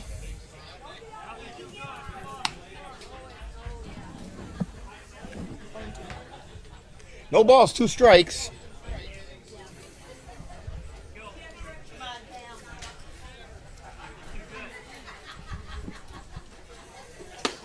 And that pitch just missed outside. That's the chase me pitch. It was a good 0-2 pitch, just outside the zone. Dykes looking in, and the 1-2 pitch. That just missed the outside corner.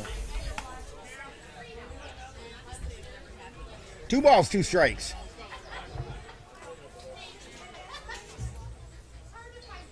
And the 2-2 pitch. High pop, foul, out of play on the left side. Count remains 2-2.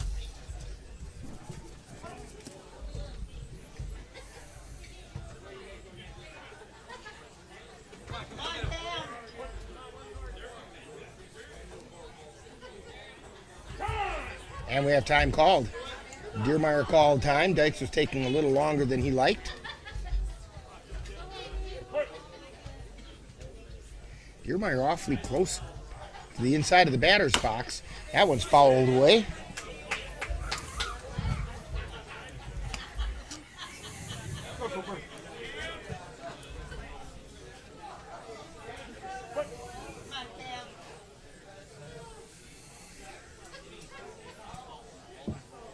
And the pitch. Ground ball over to first.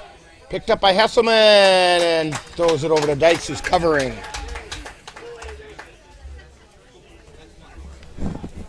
Two down. That's going to bring up Derek Meyer.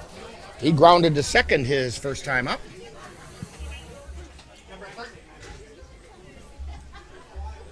Number 34, shortstop Derek Meyer.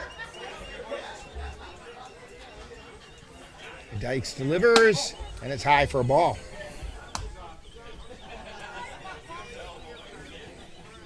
It was up around the Adams apple that time. There's a line shot out into center field for a base hit.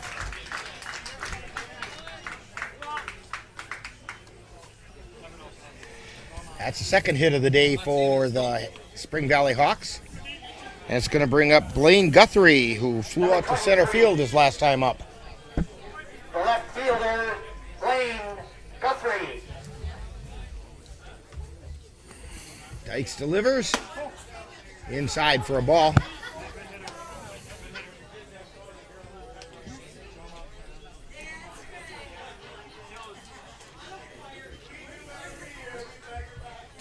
And the pitch. That missed outside. Ball two.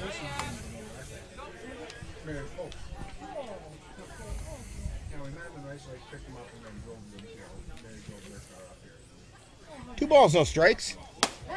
And there is a strike at the letters. 2-1 is the count. With two down. Runner on first. That's Derek Meyer. Throw over to first, and Meyer gets back. Ball got away from Hesselman, but he was on it quickly.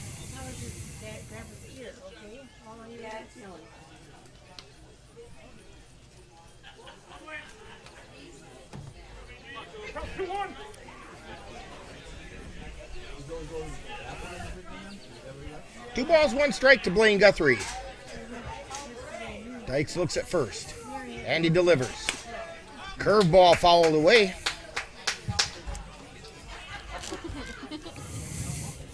Ball still dies pretty quickly when it gets in the grass. It does. That's a little piece of information to stick back in the Rolodex. Probably showing my age by saying Rolodex. Amanda's nodding yes. I knew what you were talking about. Swing and a miss for strike three. I'm kind of impressed that Amanda did. So for the Spring Valley Hawks, no runs on, one hit, no errors, one left. We've played three, and it's the Cavaliers 2, Spring Valley Hawks nothing on NLWN-TV.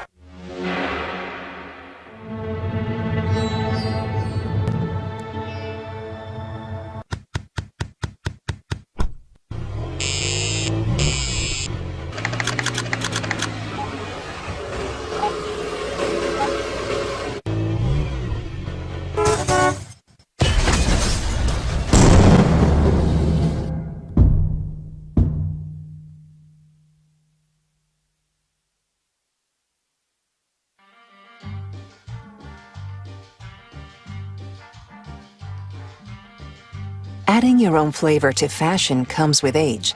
Okay, Dad, look at you. Yeah, welcome. Hi. Forgetting how to add doesn't. Finding it difficult to work with numbers may be a sign of Alzheimer's. Dad, are you okay? An early diagnosis can help improve the quality of life for your loved one. Learn the warning signs of Alzheimer's. Some things come with age, some others don't. And we're back here at Haugen Ballpark as we are headed to the fourth inning. So to take us through the middle innings, here's Jay. Thanks, Rick. So through three innings, the Cavs have 2 runs on 4 hits, no errors in the field. The Spring Valley Hawks, no runs, 1 hit or 2 hits, and 1 error in the field.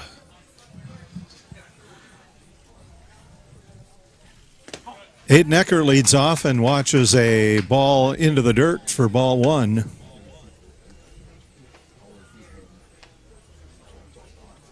Aiden had a base hit the last time he was up in the second inning. That one went in the dirt and long, too. 2 balls, no strikes. Hayden also advanced to second on a wild pitch last time he was up. The delivery and fouled down the third base line for strike 1. Yeah, I believe the umpire called that a foul right out of the batter's box. That might have gone off of Ecker.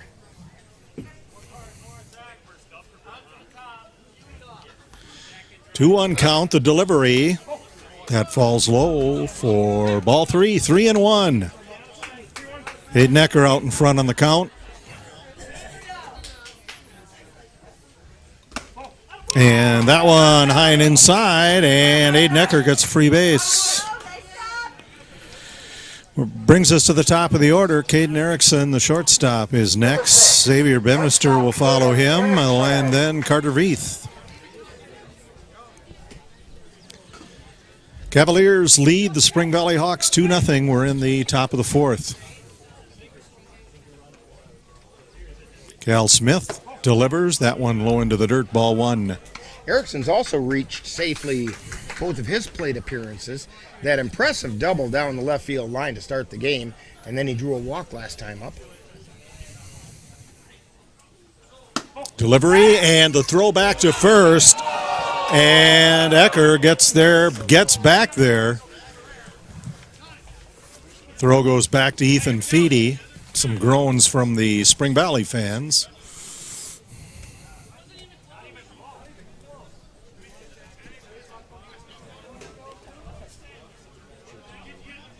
Spring Valley fans did not think that that was a good call by the first base umpire, and the umpires are going to have a conference here. So umpires are going to talk about that throwback to first.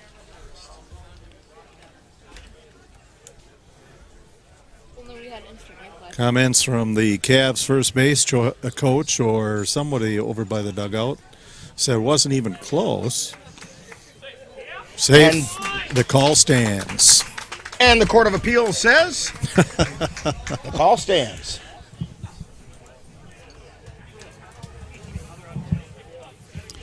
So Prince puts his mask back on, and we play on. 2-0 count. By the way, the umpires, Tim Prince behind the plate, Marty Garrick and Mark Prince out on the bases. Throw back to first, and Ecker got back. Cavs aggressive on the base paths today. And they definitely have Smith's attention.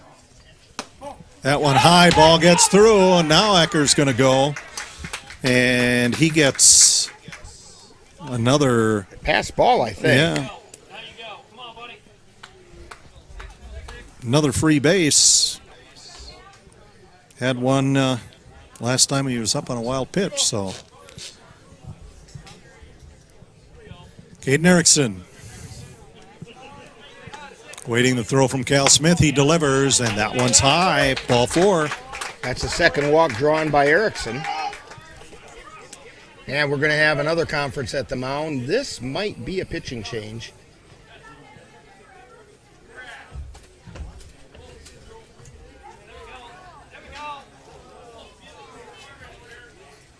And it is going to be, so we'll be back after we get it all figured out after this timeout on NLWN-TV.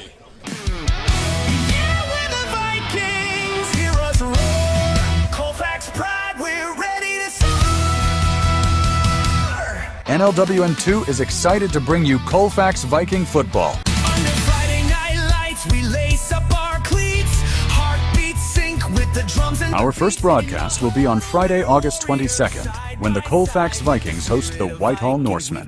Coverage begins at 6:40 p.m. with Viking Preview. That's live Colfax Viking football on Friday, August 22nd on NLWN2. Can't believe you're doing this alone. I've done it before. I remember. You threw your back out. How you holding up? Hand me that board. Nothing wrong with getting help. I'm good.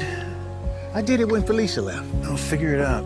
I know you will, but you don't have to do it alone. That's all I'm saying. If I promise to look into it, will you drop it and help me build this fence? Now you need my help. It can be a real pain sometimes, you know that? Mm-hmm. If you or a veteran you know needs support, don't wait. Reach out. Find resources at va.gov/reach. NLWN-2 invites you to join us in our time machine and journey back to the 1860s for some vintage baseball with the Menominee Blue Caps. Our next broadcast will be on Monday, August 18th, as the Blue Caps will be in action from Pioneer Village's old-fashioned county fair in Cameron, Wisconsin. Coverage begins at 7 p.m. That's Vintage Baseball, Monday, August 18th, on NLWN-2. I'm Chris Jakomick. I served in the United States Air Force, and I deployed 3 times. So in 2017, I was serving as an Air Force First Sergeant. Our motto in that role is, my job is people, everyone is my business. But unfortunately in that year, I would lose my own brother, Lance Corporal Adam Jakomick, to suicide. The majority of veteran suicides are from guns. I store my weapons securely, not only for myself, but for my family. My service never stops.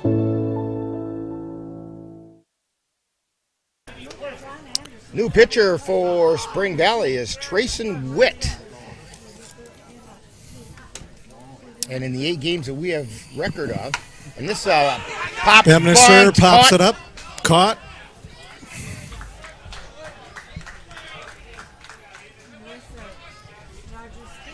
So a pop out to the first baseman who came up on the bunt attempt. Third baseman Carter Reith now, the third baseman up, and he has walked twice. Now, Trayson Witt, in the 8 games we have record of, has 12 1/3 innings and a 0.73 earned run average.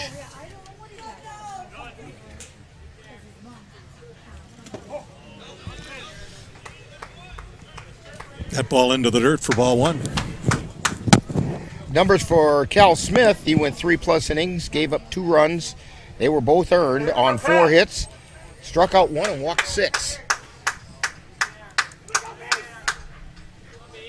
And Witt looks back at second toward Ecker, and that ball Scatters some of the Hawks. Yeah, that one was right into the Hawks dugout, back behind him. Or would that be the Hawks' nest? Hawks nest, yes. Scattered a flock of hawks. Yeah, it did. Yes, it did. Trayson Witt. Looking back to second, throws. Ecker stumbles a bit, but gets back in plenty of time. Throw a little bit behind there. 1 and 1 out.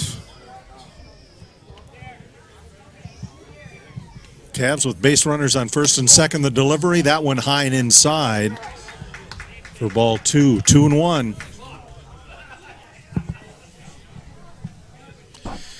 Cavs lead the Spring Valley Hawks 2-0.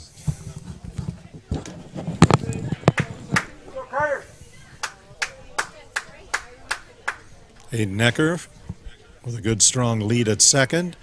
The wind, the delivery, that one chin high, ball 3. 3 and 1.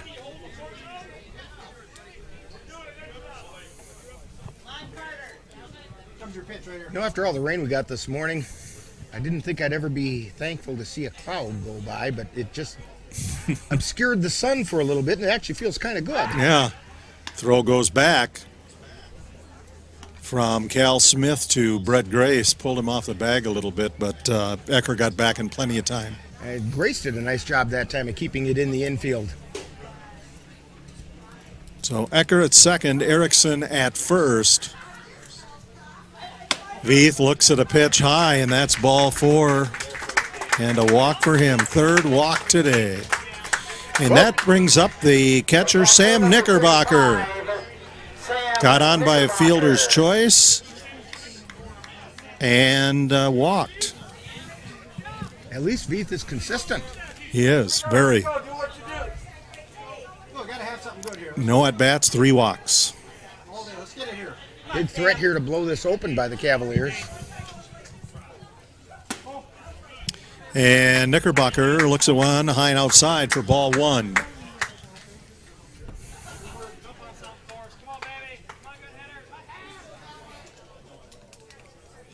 Witt likes that sign. Checks back at second. The throw, high and outside. Ball 2. This might be a situation after the walk to Veith and 2 straight high outside pitches. It might almost be a take pitch here. I guess not. And ball hit to second, and the in time there, and back over to first for the double play. 6-4 to 3, 4 to 3. And so in the Cavaliers' 4th inning, they had no runs, no hits, no errors, and they left 3 on score at the end of 3.5 innings of play. The Eau Claire Cavaliers 2 and the Spring Valley Hawks nothing on NLWN-TV. In November of 2018, our daughter Jana passed away. The outpouring of support was unbelievable. Support that we received inspired us to start a foundation called the Jana Kelly Memorial Foundation. And through that foundation, we've given back in a lot of different ways, through projects, through different other charities that we've supported. We like to help Humane Association, and the Ronald McDonald House is something that's very near and dear to us. We've also recently, this last year, we actually built a tiny house. It's really exciting to be able to give back in different ways. to learn more or to help financially, would find us on Facebook or www.janakelly.com. Being a cowboy, I don't know anything different. Welcome back to Hagen Ballpark in Hagen, Wisconsin. I was preparing physically. I wasn't doing anything mentally. And then I got hurt. I dug into mental health. I wanted to be better as a person. I start my day with a workout. I live life 8 seconds at a time. Find a place to stop and just breathe. Love your mind.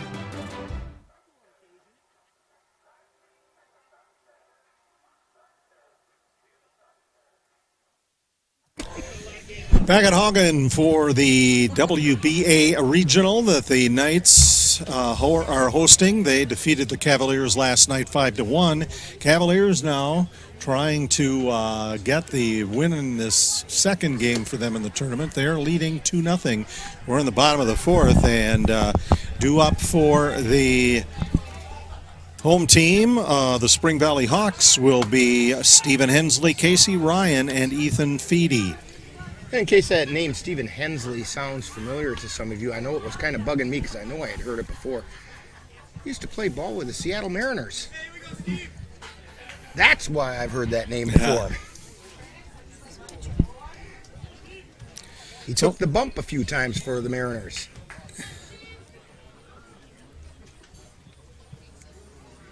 For Spring Valley. Hensley playing at third today. And that pitch by Dykes right across for strike 1. 0-1 count. And another one right down the pipe. Cooper Dykes. 0-2. Delivers. That one low for ball 1. 1-2. Pulled the string on that, tried to get Hensley to go chasing it, and Hensley wasn't biting on that one. Dykes throws in, ball gets by, but nobody on base, so they'll just throw it harmlessly back to the mound, and we'll keep it going here. 2-2 the count. And that one, a called third strike. To the surprise of Hensley. He didn't like that call too much. But that was a really nice curveball that time by Cooper Dykes. Maybe surprise wasn't the right description. Maybe disapproval. That's better, yeah. So now up is the designated hitter, number 17, Casey Ryan. Casey Ryan. Ball low and outside. We're in the bottom of the 4th. Eau Claire Cavaliers lead the Spring Valley Hawks 2-0. That one low and outside. Ball 1. Or ball 2.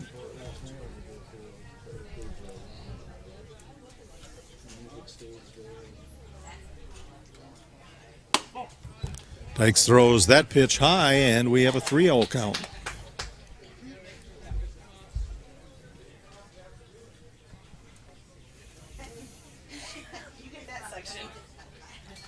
Dykes delivers, and that one high for ball 4. So Casey Ryan on a walk. That's his second free pass. That brings up Ethan Feedy, the first baseman who struck out in the second inning. Number 24, first baseman Ethan Feedy. So Casey Ryan on first for the Hawks. Dykes takes a quick look over there and a second look. Likes the sign, sends it right down the middle, strike 1.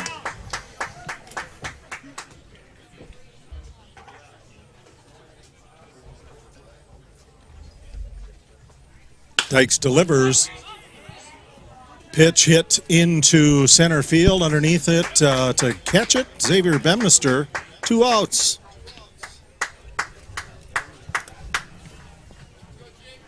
And that will bring up Garrett Guthrie, the catcher for Spring Valley. He flew out to right field last time he was up. 2 outs, bottom of the 4th. Cavs lead 2-0 over the Spring Valley Hawks. Number 25, the catcher, Garrett Guthrie. Ryan looks at strike 1. Or check that, Guthrie. Ryan a short lead at first. Dykes delivers that one low, 1-1. That just below the knees. Sometimes it's not throwing it in the strike zone, it's throwing it just outside the strike zone that pays off. And that pitch popped up to first base, and Logan Hesselman is under there to catch it and retire the side. So for the Spring Valley Hawks in the 4th inning, no runs, no hits, no Cavaliers errors, and there was 1 left on base. Score at the end of 4 innings of play, the Eau Claire Cavaliers 2, the Spring Valley Hawks nothing on NLWN-TV. When people are fed, futures are nourished. They can connect with the world around them, unlock endless possibilities, and thrive. Join the movement to end hunger. Volunteer. Advocate. Donate. Go to feedingamerica.org/act now. The roar of our engines, the pump of our heartbeats, the pedal to our metal. The sparks that ignite us, the pistons that push us, the passions that drive us, on the roads that unite us. Napa has America's largest network of parts and care, here to be the fuel that keeps you firing on all cylinders. Visit either of Eau Claire's 2 locally owned Napa Auto Parts stores on Highway 93 or North Claremont Avenue. Through 4 innings of play, the Eau Claire Cavaliers 2 runs, 4 hits, no errors. The Spring Valley Hawks, no runs, 2 hits, 1 error. Still on the mound for the Hawks is Trayson Witt. 2 up for the Cavs, Logan Hesselman, Cole Timon, and Trenton Palmer.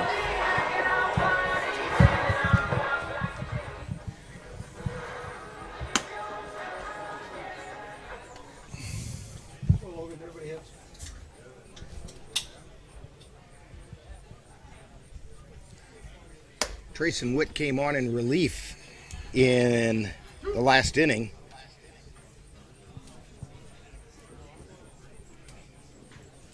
And proceeded to shut the Cavaliers down.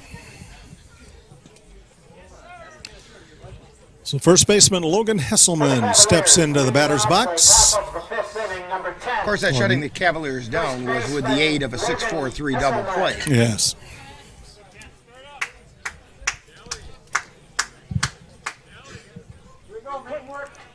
Hesselman flew out to second twice in his previous times. Looks at a ball. Yeah, the first time he hit a hard line drive to the second baseman who snagged it. It was destined for a base hit. That pitch low for a ball. 2-0. Second one was the infield. That one to second was an infield fly rule out, since there were no outs prior.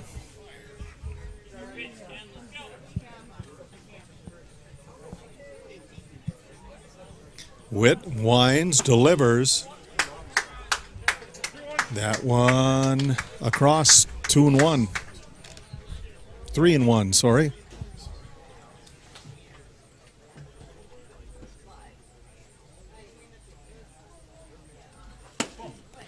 And leaning back, Logan Hesselman takes ball 4 and gets a walk to first.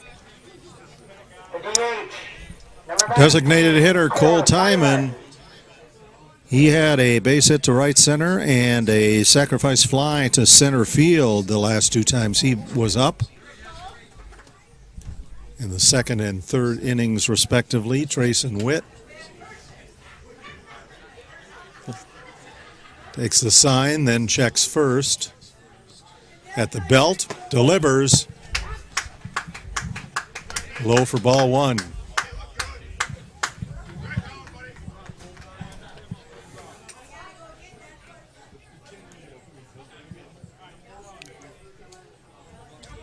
Witt steps back on. Likes the sign, checks over to first. Takes the second one. That one right down the middle for strike 1. 1-1 the count. Cavs lead the Spring Valley Hawks 2-0.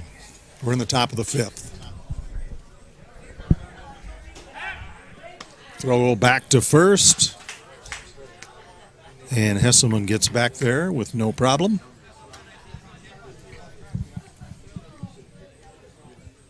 Cole Timon winding it up toward left field. Witt nods the delivery. That one down the middle for strike 2. 1-2.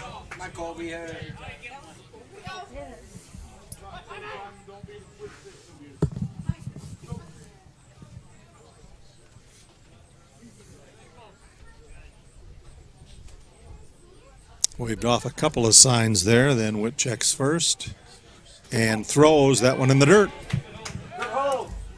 Ball 2, 2-2.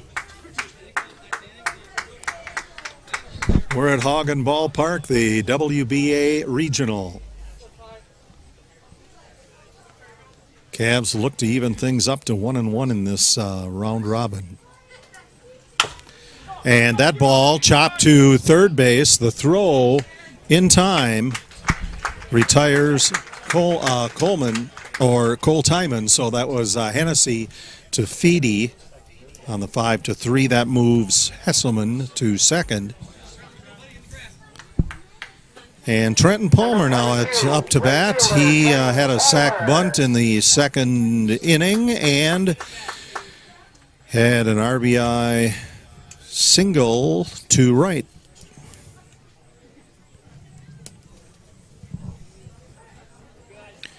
Now Witt's got to check back.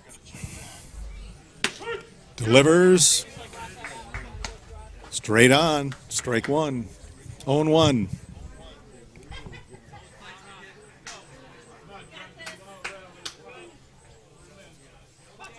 Witt takes a look at Hesselman. A longer look. Now he's going to wind and deliver. That pitch fouled back behind the bleachers right behind home plate.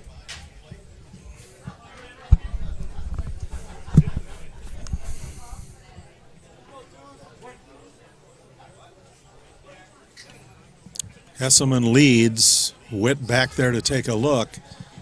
Wind to the pitch and a called third strike. So 2 down. That brings up Ashton Crowell, the second baseman. He flew out to center field and got on by a fielder's choice. That strikeout was only the second Cavalier strikeout of the game, and both were called strikeouts.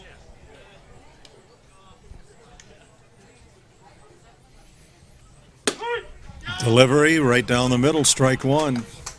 Hesselman took a decent lead. Now back. Trying to get Witt distracted. So far hasn't worked. Now he throws back, and he gets back in time. Throw from Witt to Grace.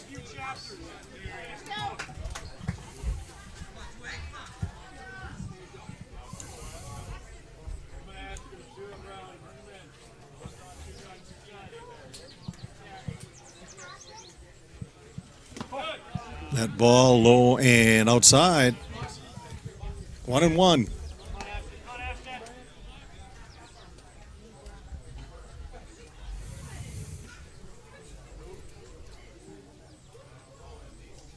Hesselman with the lead at second. Witt looks back there once again. Checks back, winds and throws. That one bounces off the front of the plate for ball two. That one looked like it was all ready for the cricket pitch. 2-1. But that would be a sticky wicket.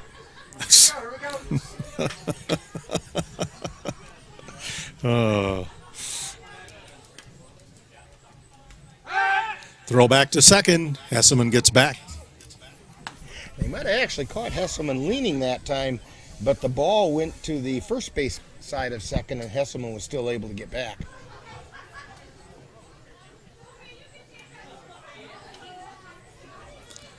Winding the pitch. That one just caught the outside corner.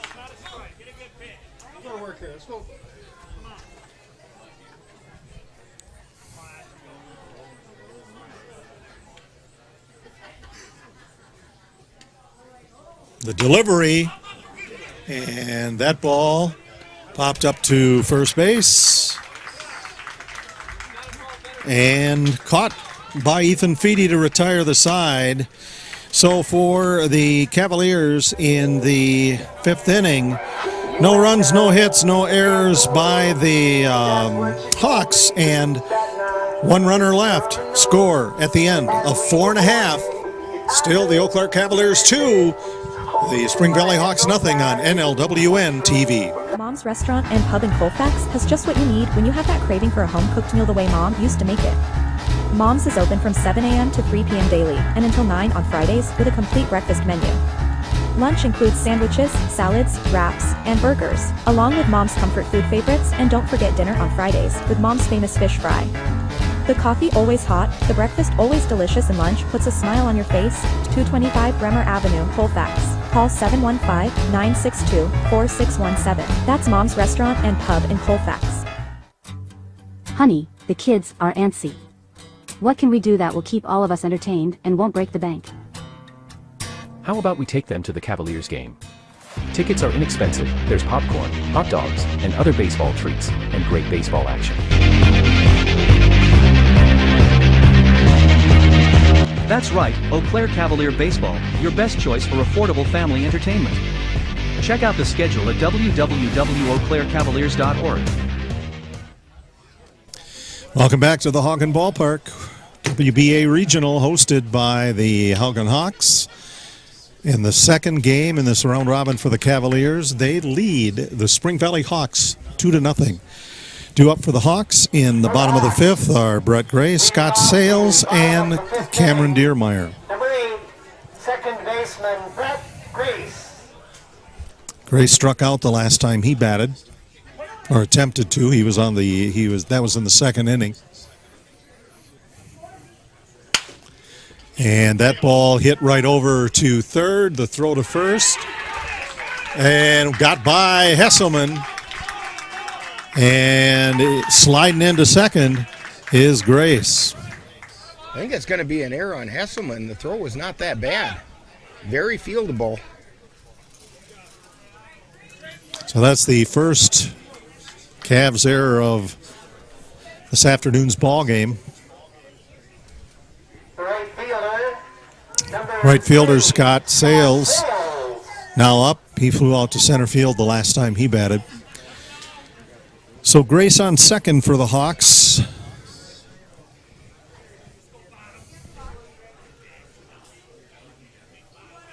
Dykes delivers. That ball hit out to right field, and that one goes foul for strike one. Down in the Cavalier bullpen.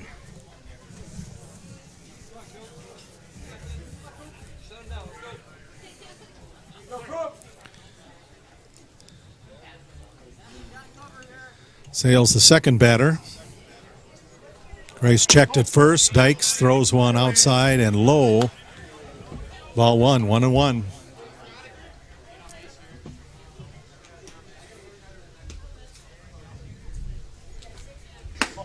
That one outside as well. Sales calls time, steps out.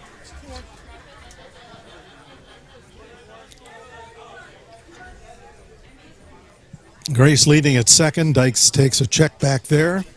Delivers, and that ball hit to second. The throw over to first from Kroll to Hesselman for out number one.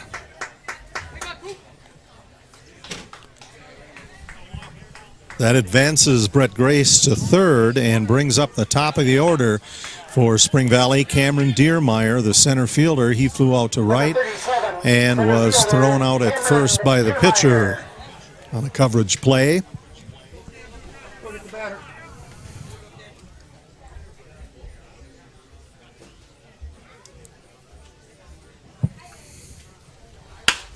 And that ball hit to the shortstop. Great catch by Caden Erickson.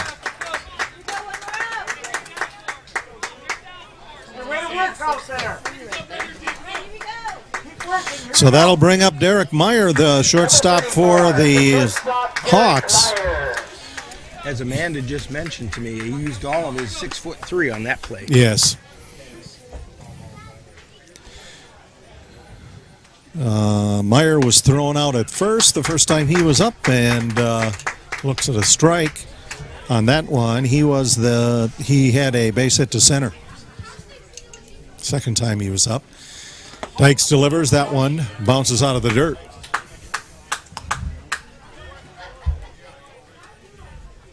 Ball one, 1-1.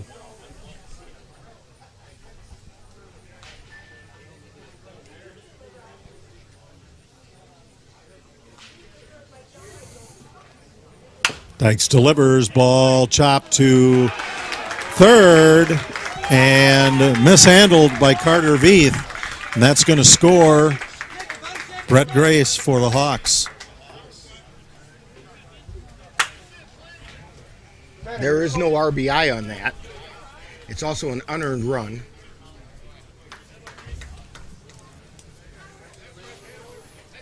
So that brings up Blaine Guthrie.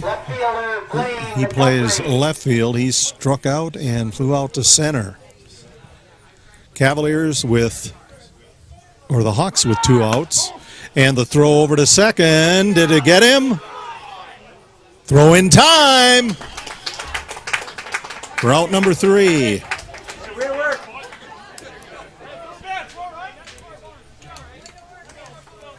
So in the Hawks' 5th inning, they score a run on no hits, 2 Cavaliers errors, and they have no runners left. Score at the end of 5 complete innings of play. The Eau Claire Cavaliers 2, the Spring Valley Hawks 1 on NLWN-TV.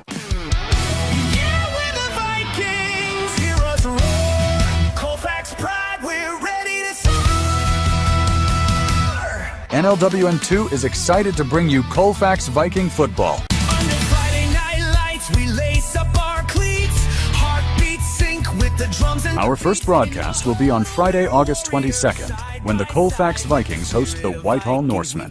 Coverage begins at 6:40 p.m. with Viking Preview. That's live Colfax Viking football on Friday, August 22nd on NLWN-2. Auto Vision Center in Eau Claire, your source for auto glass repair and replacement. Their quality work comes complete with a lifetime warranty on workmanship. When it comes to windshield repair and replacement, Auto Vision Center provides mobile auto glass services with free estimates. So if your windshield needs help, call Auto Vision Center today. That's Auto Vision Center at 1631 North Claremont in Eau Claire. Call 715-834-5277. Spring Valley Hawks score their first run of today's game, an unearned run, and come closer to the Eau Claire Cavaliers, 2-1. We are in the top of the 6th inning. 2 up for the Cavs, Aiden Ecker, Caden Erickson, and Xavier Bemnister. Ecker making his way to the plate. Cavaliers will start facing Witt for the second time before this inning is over. And that could make a big difference. Because they're showing signs of being ready to explode for runs. And they really do need to do that.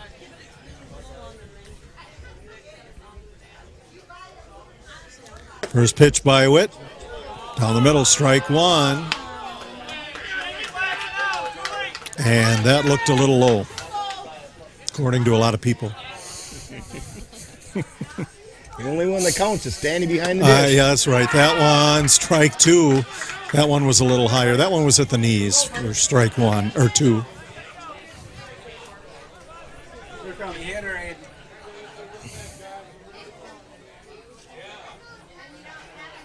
Ecker anticipating Witt winds and throws. Swing and a miss, strike 3. 1 down for the Cavs in the top of the 6th. Caden Erickson now batting. He had a double to left to start out with and 2 walks. So he's 1 for 1 today and scored a run. Helped that a balk in the first inning helped get him all the way over to third. Witt throws a good pitch in there, and Erickson fouls it down the third baseline. Strike 1. 0-1, 1 out. Cavs lead 2-1 over Spring Valley.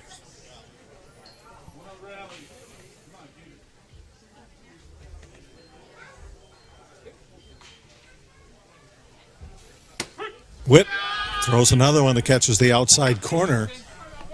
0-2.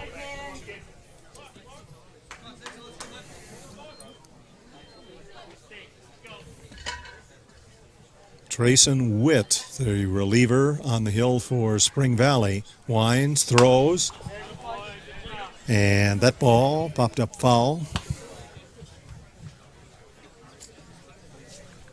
0-2.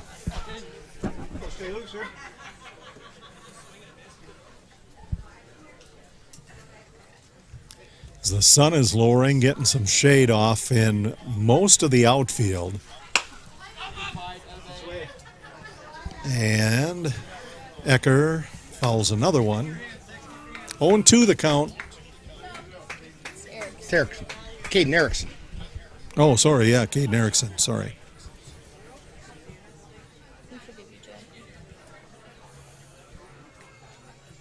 Erickson looks, the delivery by Witt. Foul, and the tag got missed, and then the throw goes out into right field. Erickson's going to end up on second. Heads up running by Caden Erickson on a strike 3 in the dirt. And so Erickson took off for first, and the catcher set it out into right field. So it goes in the book as a K with an error on the second baseman, or check the error on the catcher, and it's a 2-base error as Erickson ends up on second.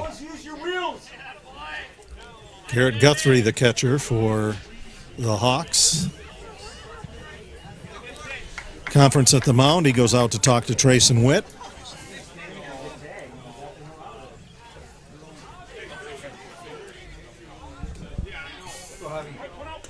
Xavier Bemnister. Hey, here we go. 0 for 3 for Xavier. Yep, flew out on a bunt attempt. And then that one hit toward the shortstop, and the throw to first from Meyer to Feedy gets him out. 2 down for the Cavaliers. Beer table is the site of the last car for the 50-50 raffle. So we're going to take care of that for you. So up for the Cavs, Carter Veith. Carter Veith has walked every time he has been up in this game. Scored a run, though, in the third. Leans back on that one, watches ball one.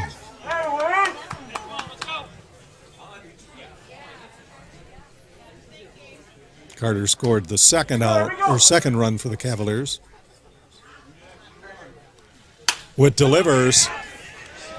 Ball hit into center field. Cameron Diermeyer under it to retire the Cavaliers. So the Cavaliers, no runs on no hits. One error, and there was one left on base. Score at the end of 5.5 innings of play. The Eau Claire Cavaliers 2, the Spring Valley Hawks 1 on NLWN-TV. If your estate isn't looking quite estate-like, let Midwest Environmental Consultants landscape your estate right up to snuff with installation of retaining walls, brick patios, foundation planting beds, and so much more. Then they'll keep it that way with their expert lawn care service. Call Midwest Environmental Consultants at 608-468-2067. Let Midwest Environmental Consultants help make your estate the showplace of the neighborhood. I don't think that many kids in my son's school even do it.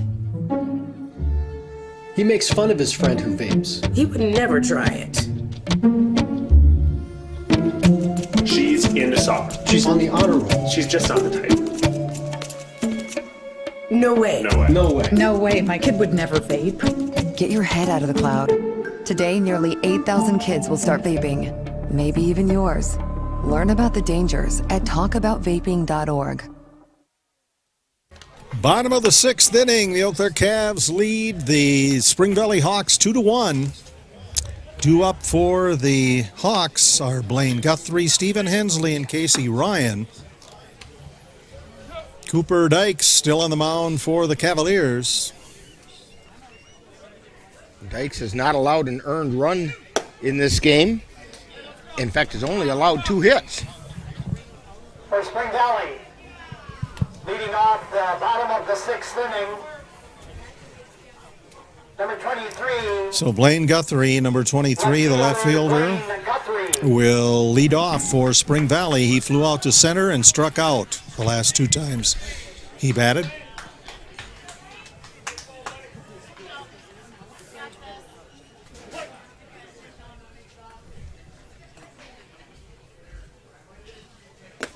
Dykes delivers that one low, ball 1.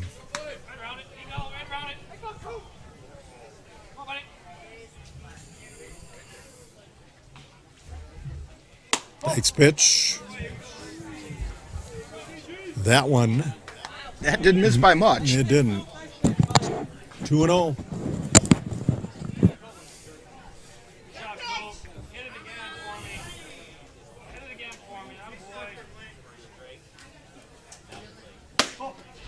Dykes sends one inside, ball 3. 3-0, the count to Blaine Guthrie. That pitch outside, ball 4, and a walk for Blaine Guthrie.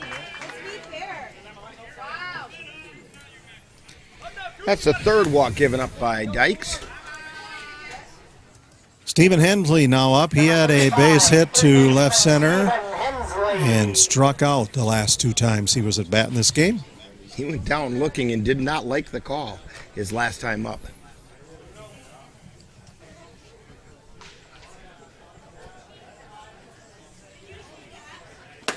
Swing and a miss. Big cut on that one for strike 1.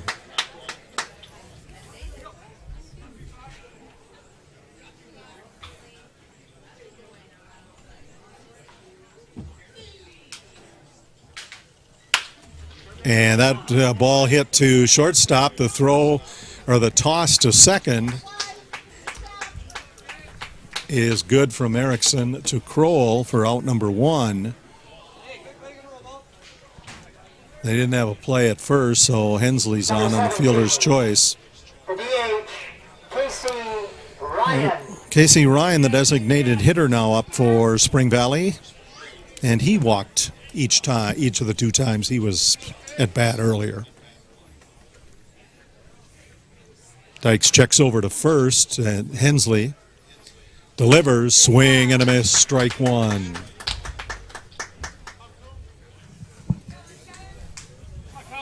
Couple more like that, get that breeze blowing again. When it does blow, it feels good. It does. That one low and outside for ball 1. 1-1 the count.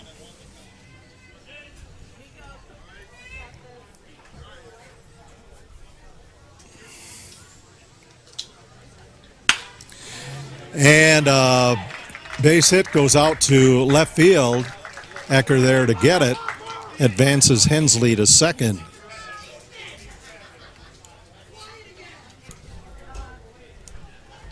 Number 24. Ethan Feedy now up for Spring Valley. He's the first baseman. He struck out and flew out to center. Runners on first and second for the Hawks.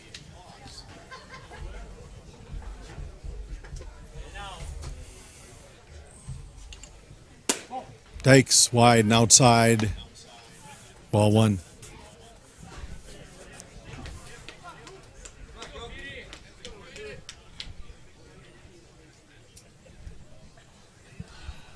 Both runners take a lead. That ball hit out to right field. That'll be a base hit. Trenton Palmer will field it. And that loads them up. Hey, manager Ryan Bemnister wants to go out and have a talk because the bases are loaded with 1 out. Tying run is 90 feet away. A loss in this game will end the Cavaliers season right here. So he wants to make sure that the Cavs are ready for... They've had the situation before in this game with the bases loaded and less than 2 outs and have gotten out of it.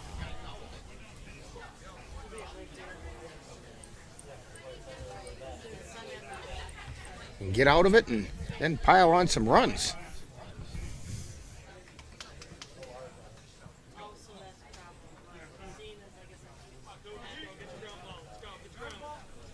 So Cooper Dykes is going to stay out there.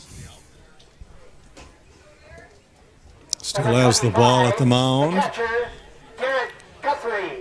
Garrett Guthrie is up now. He's the catcher for the Hawks. He flew out to right field and popped out to first base. Infield playing in for the Cavs. And that one right down the middle, strike 1. Pitch right on from Cooper Dykes. Base is loaded. Guthrie watches, and that ball is popped up to down the right field line and out of play. Nobody was able to get under it. So it's 2 strikes for Garrett Guthrie. Bases loaded.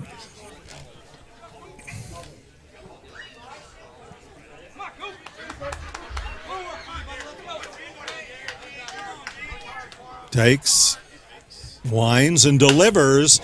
That ball hit out to right field. 1 run will score. And 2 runs in, and he will get in safe.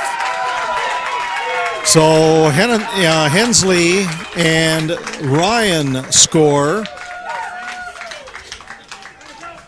And that puts the Spring Valley Hawks in the lead, 3-2. Number 8, second baseman Brett Grace. So Guthrie gets credit for a 2 RBI single, and he went to second on the play at the plate.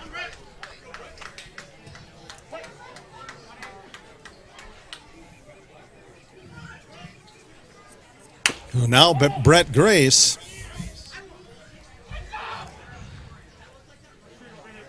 runners on second and third.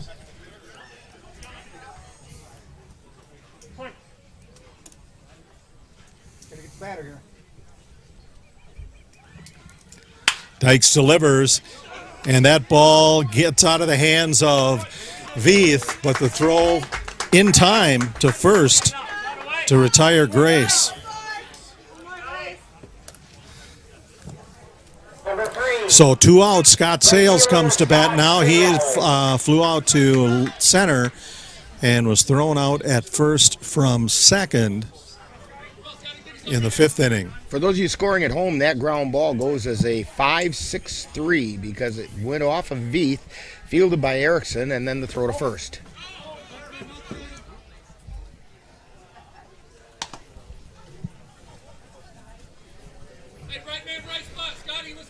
So Scott Sales looking with a couple of base runners. Dykes puts it right down the middle for strike one. 1-1.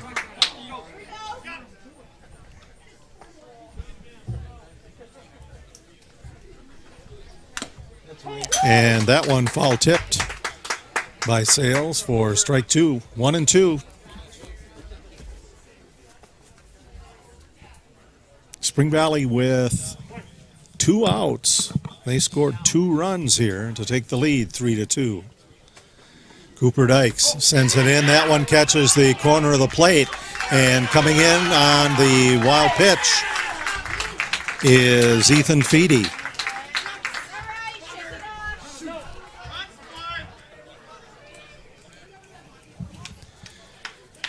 So now the Spring Valley Hawks lead 4-2.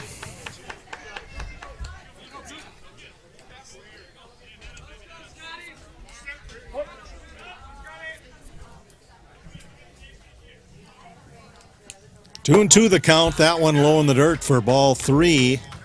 And the count is now full. 2 outs. Hawks have taken the lead 4-2.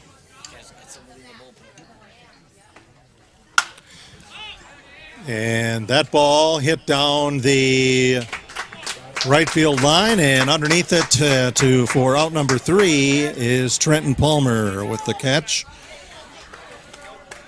So the Hawks scored 3 runs on 3 hits. There were no Cavalier errors, and there was 1 runner left. So the score at the end of 6 innings of play, the Spring Valley Hawks 4, the Eau Claire Cavaliers 2 on NLWN-TV. Get in touch with the roots of the Chippewa Valley at the Chippewa Valley Museum, located in Eau Claire's Carson Park, with a mission of connecting people to their community and inspire curiosity. From reinventing the Chippewa Valley, a century of change in farm life, the Farmhouse Theater, along with the Wisconsin Logging Museum and Logging Camp. Also, the Chippewa Valley Museum features special temporary exhibits and traveling exhibits, as well as web exhibits. The Chippewa Valley Museum is open Tuesdays through Saturdays. Call for more information at 715-834-7871. A reminder that the exhibit Anderson to Yang, along with a traveling exhibit Rocks and Hard Places on loan from the Vesterheim Museum in Decorah, Iowa, will continue through the end of August at the Chippewa Valley Museum. Cavs now down 4-2, and to take us the rest of the way, here's Rick Olson. Thank you, Jay. And due up for the Cavaliers in the top of the 7th inning are Sam Knickerbocker, Logan Hesselman, and Cole Timon. Cav bats have shown like they're ready to get something going, just haven't quite been able to string things together, and when they have, it's been right at somebody, which has been kind of a problem the Cavaliers have had the last couple weeks, it almost seems like. It is, yes. Speaking of one of those people that's been having rotten luck with that type of thing, leadoff hitter in this inning, Sam Knickerbocker, he grounded into a fielder's choice. It was an error on the second baseman, Brett Grace. So he did reach safely, and then he grounded into a 6-4-3 double play, and sandwiched in the middle there, he drew a walk. For the Cavaliers, leading off the top of the 7th inning, number 35, the catcher, Sam Knickerbocker. Oh, it's getting late here. We gotta go here.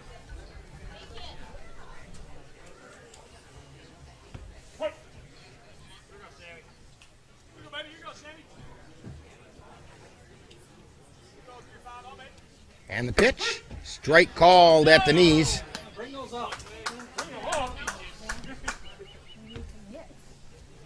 That was a rare occurrence right there with the umpire responding to somebody in the crowd.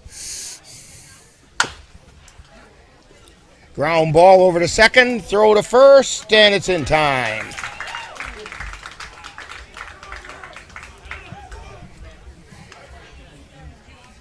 That's going to bring up Logan Hesselman. He's 0 for 2. Lined a shot to second and popped out to third and drew a walk.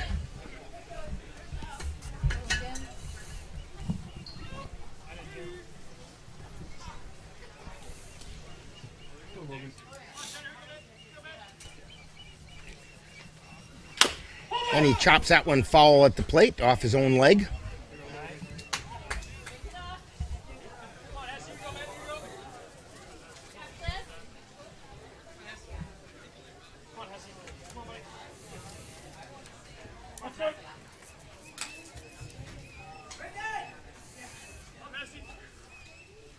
Here's the wind in the pitch. That missed for a ball.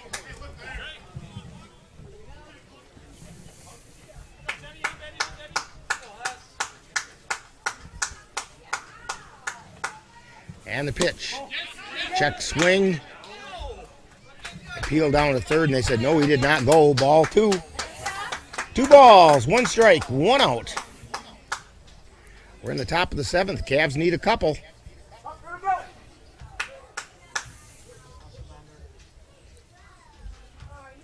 And the pitch. Swung on a miss. Strike 2.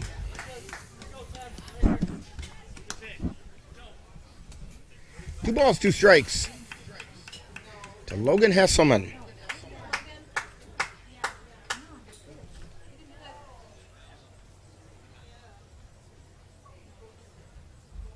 And the 2-2 pitch. Outside. The count goes full.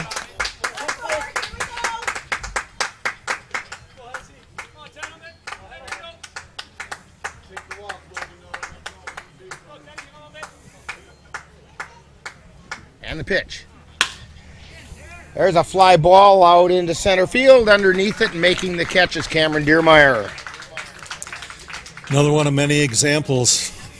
Nice strong hit, but the defender right underneath. Hitting it right to him. It's going to bring up Cole Timon. Timon is 1 for 3. Singled in his first trip to the plate. Since then, he flew out to center field and grounded to third. Travis Witt's been very effective in relief for the Spring Valley Hawks. Pitch is outside.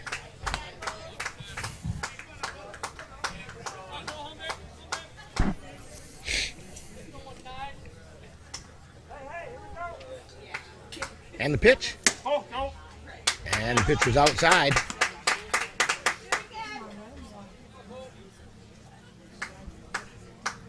Two balls, no strikes to Cole Timon. And the 2-0 pitch. There's a strike right down the middle of the street.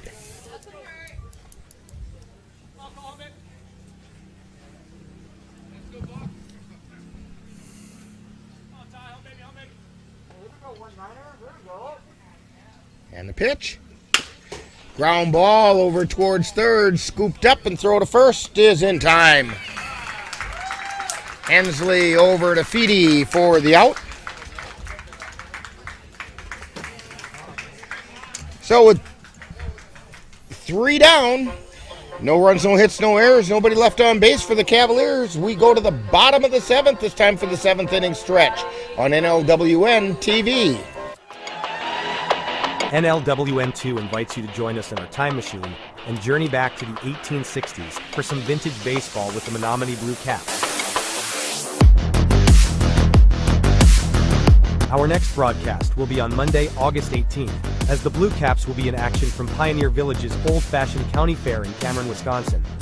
Coverage begins at 7 p.m. That's vintage baseball, Monday, August 18th, on NLWN2.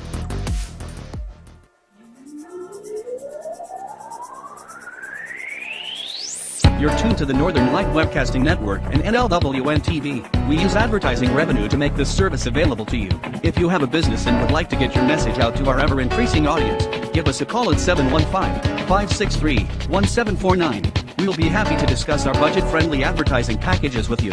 Get your business noticed on the Northern Light Webcasting Network and NLWN-TV by calling 715-563-1749. So we're going into the bottom of the 7th inning. Due up for the Spring Valley Hawks is the top of the order, Cameron Deermeyer, Derek Meyer, and Blaine Guthrie.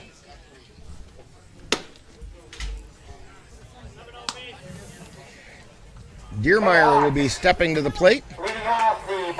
Cameron Deermeyer, the Elk Mound product, now plays his school ball at UW Whitewater. Very familiar to a handful of Cavaliers. He played baseball with them at Elk Mound.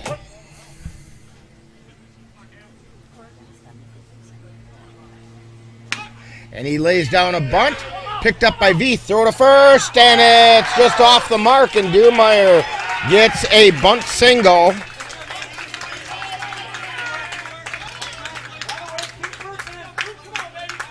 The shortstop, number 34, Derek Meyer. That's going to bring up Derek Meyer. Meyer is 1 for 3, single to center field. He's also grounded to second and got on an error by Veith. And there is a strike called. Throw it on to first, and Deermeyer gets back.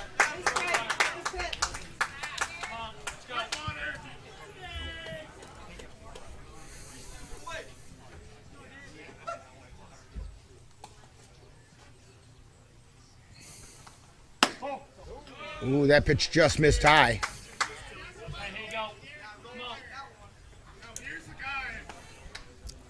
One ball, one strike.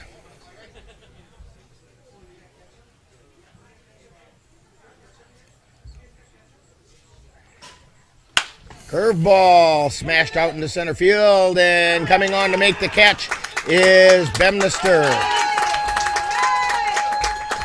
Bemnister with a diving catch. That was a lid lifter on that one. Lost his hat as he headed toward the turf, but got the ball. Number 23. So 1 out, and Blaine Guthrie. He's 0 for 2, flew out to center field, struck out, drew a walk his last appearance. Go over to first. And close play at first that time. Almost got Deermeyer a step too far. And the pitch. Pop up in the infield foul territory. Knickerbocker over. Hesselman takes charge and makes the catch.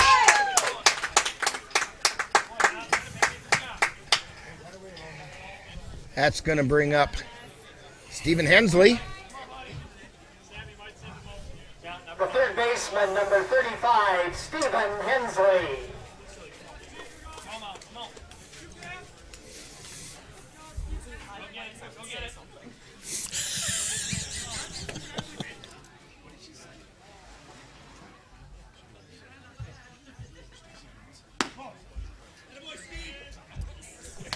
And the first pitch was a ball.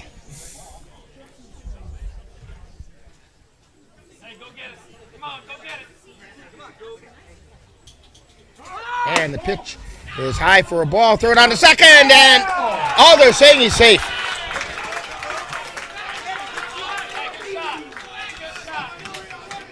Kroll thought he had the tag on, but evidently Deermeyer got in safely. 2 balls, no strikes. Throw over to second. Well, they're, if nothing else, getting Deermeyer's pants dirty.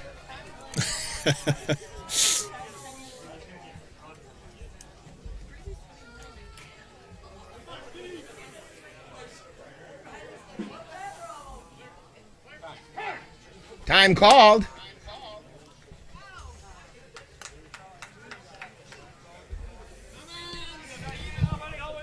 Hensley called time. You know, it's pretty rare we get a chance to see a major leaguer play at this level.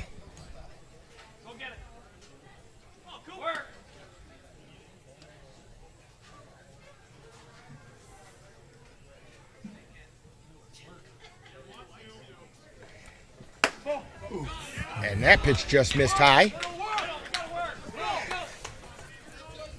It's a little unusual, but it's not unheard of. The Cavs have had several that have made it to the major leagues. Throw over to second, and it misconnects and rolls into center field, but not so that Diermeyer could do anything about it. 3 balls, no strikes to Stephen Hensley. Let's go.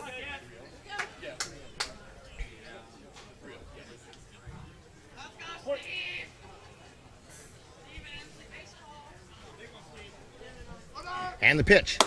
Ball 4. Hensley draws the walk.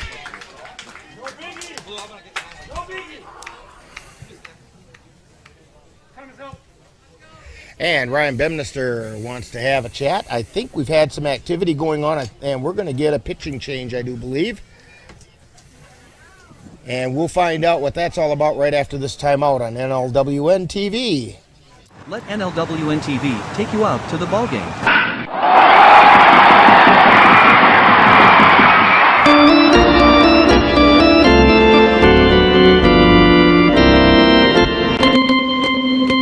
If the Cavaliers win today, and depending on other results, they may advance to the WBA State Tournament in Hayward next weekend. Stay tuned to our Facebook page or www.northernlightwebcastingnetwork.com for announcements about game times. That's Eau Claire Cavalier baseball at the State Tournament on NLWN-TV. Well, they got us by surprise. Lucas Costley walked all the way out to the mound, only to be taken back off the field by Ryan Bemnister. And Cooper Dykes is still on the mound for the Cavaliers. Casey Ryan stepping to the plate for the Hawks. DH number 17, Casey Ryan. He's 1 for 1. He singled his last time up. And that pitch is called a ball, and I don't know where it missed.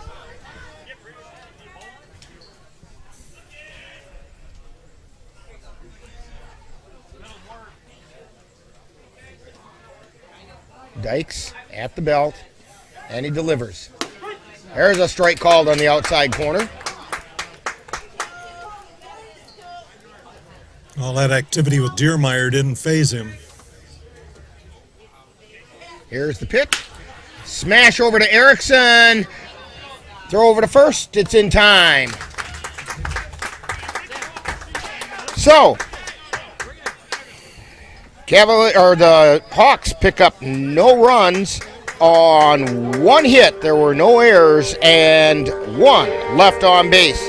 So we've played 7 innings, and it's the Spring Valley Hawks 4 and the Cavaliers 2 on NLWN-TV. Life doesn't always give you time to change the outcome. Prediabetes does. 1 in 3 adults has prediabetes, but with early diagnosis, prediabetes can be reversed. And you can change the outcome. Take the 1-minute prediabetes risk test today. Go to doihaveprediabetes.org.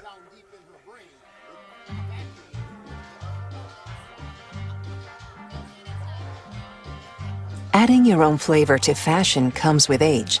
Okay, Dad, look at you. Yeah, welcome. Hi. Forgetting how to add doesn't. Finding it difficult to work with numbers may be a sign of Alzheimer's. Dad, are you okay? An early diagnosis can help improve the quality of life for your loved one. Learn the warning signs of Alzheimer's. Some things come with age, some others don't. We will draw for that. Heading into the top of the 8th inning, due up for the Cavaliers, we have Trenton Palmer, Ashton Kroll, and Aiden Ecker. The split for this game is $173. Still pretty good. $173 is the split. We'll announce the number for that at the end of this half inning. Not as big a crowd today as there was last night. There's a couple of factors there. First of all, the Spring Valley Hawks are not playing, or not Spring, the Hagen Knights are not playing in this game, and we're in Hagen, so that has a lot to do with the crowd. But also the rain this morning, I think, kept a lot of people away. But they still had $170-something in the 50-50. Fly ball out to right center field, and it bounces off the fence. Trenton Palmer rounds first and checks in at second. First pitch double by Trenton Palmer. To get things started in the 8th inning, that's going to bring up Ashton Kroll. Palmer's working on a 2-hit day. Kroll is 0 for 3. Flew out to center field, grounded into a fielder's choice, and fouled out to the first baseman.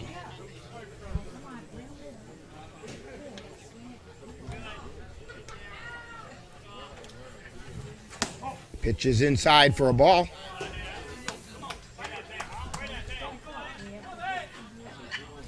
Trayson Witt on the mound for the Spring Valley Hawks.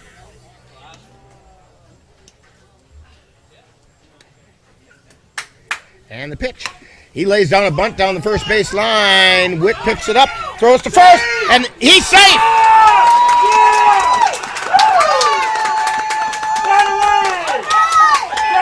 That's a bunt single for Ashton Kroll.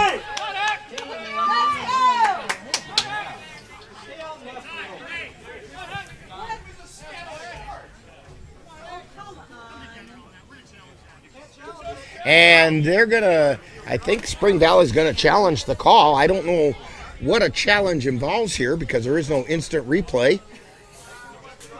It requires, we have the only one. And we don't have instant replay.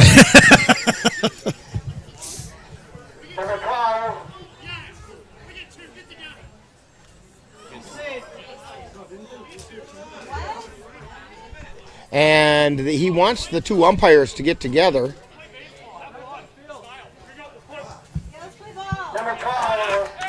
And they're not going to get the challenge.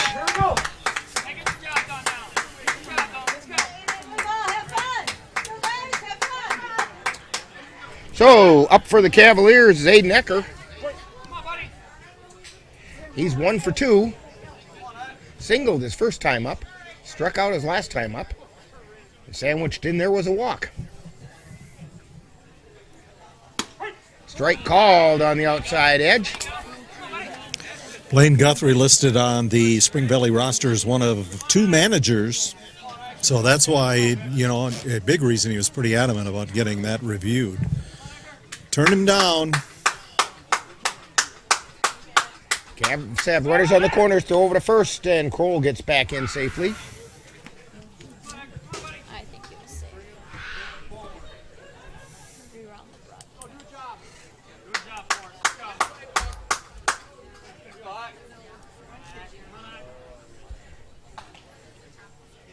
And the pitch.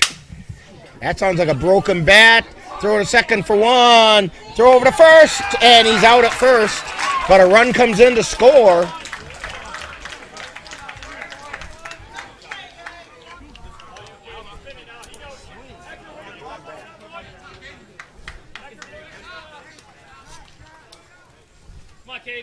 Number 6. So it takes us back to the top of the order. Now with the bases empty.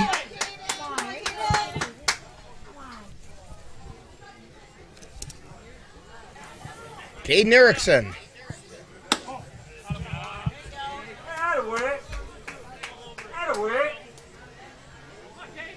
Well, Caden has not hit his annual WBA home run. This would be an excellent time for it. It would. And it's down low for a ball. Erickson is 1 for 2, hit a double his first time up, then technically struck out but got on an error on the catcher his last time up. Ground ball down the third base line, fair ball. Erickson rounds first, and he's going to stay there.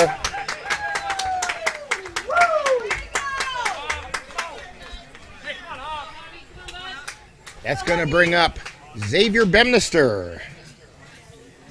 He is 0 for 4 today. Twice has grounded to the shortstop. Struck out looking and popped to first. Now it'd be an excellent time to change all that. And there's a strike on the outside corner.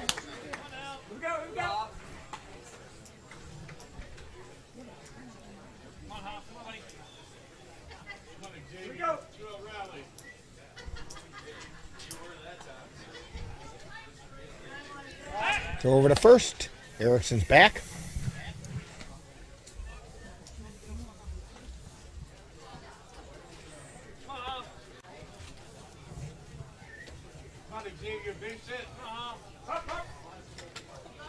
Wood at the belt, and he delivers. That one's down in the dirt. A ball and a strike.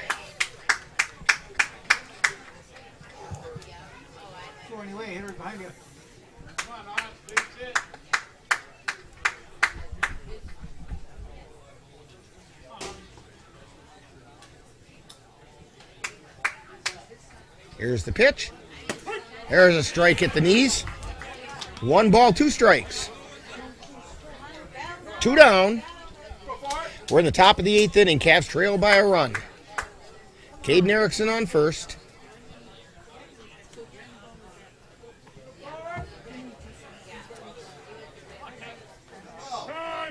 And time is called by Bemnister. Now he steps back in.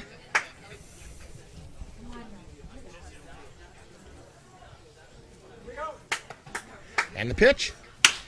Smash right into the glove of third baseman Stephen Hensley. So for the Cavaliers, they do pick up 1 run on 3 hits. There were no errors and 1 left on base. So we've played 7.5, and it's the Spring Valley Hawks 4, Cavaliers 3 on NLWN-TV. Achieving my goals as an adult was challenging without a high school diploma. With the help of an adult education center, I finished my high school diploma and it changed my life. This yearbook is a testament to your accomplishments and how they have impacted all of us. Getting my high school diploma made me feel like I can do anything. Now, I can help the kids in my community achieve their dreams. When you graduate, they graduate. Visit finishyourdiploma.org to find free and supportive adult education centers near you.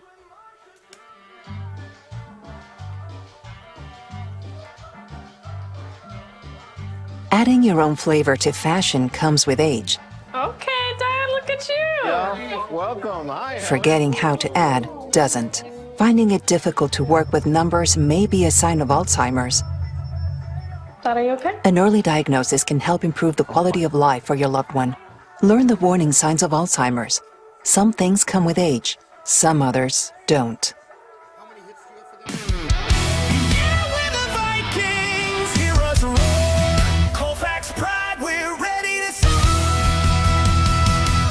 NLWN-2 is excited to bring you Colfax Viking football. Under Friday night lights, we lace up our cleats. Heartbeats sync with the drums and Our first broadcast will be on Friday, August 22nd, when the Colfax Vikings host the Whitehall Norsemen. Coverage begins at 6:40 p.m. with Viking Preview.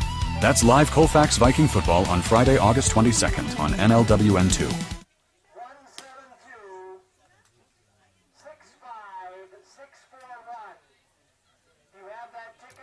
Bring it up to the announcer's booth and We have a new pitcher on the mound for the Cavaliers, Lucas Costley, making an appearance. 1-7-2. Costley comes into the game with, let's see here, I have it. There we go.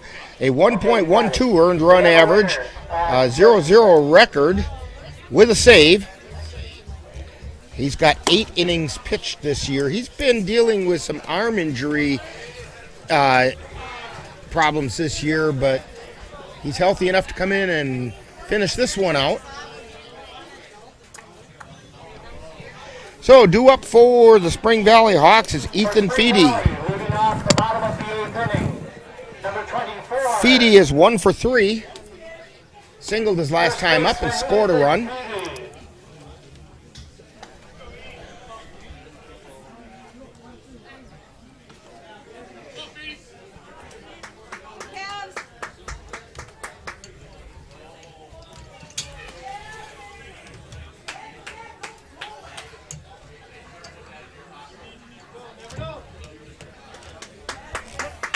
So Costley looking in for the sign as Feedy steps in. First pitch is high and away for ball 1.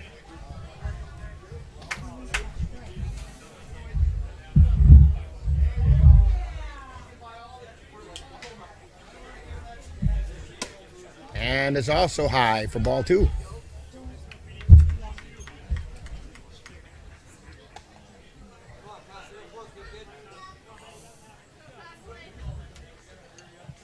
And the pitch. That's high, ball 3.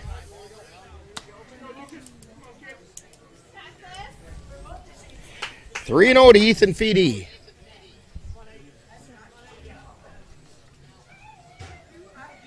And the pitch from Costley. That's high for ball 4.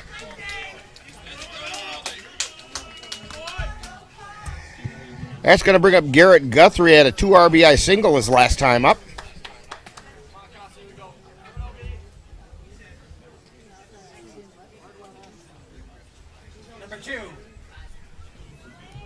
Number 2, the shortstop, correction. And there's a strike called on the outside corner. Number 25, the catcher, Garrett Guthrie.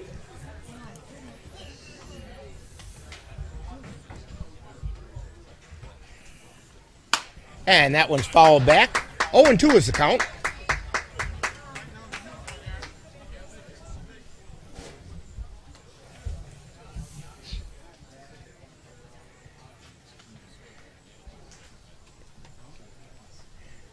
Maybe Costley's getting back into his rhythm here. Ground ball over to Erickson. Steps on second, throw to first. And they called him safe. So it's a fielder's choice for Guthrie.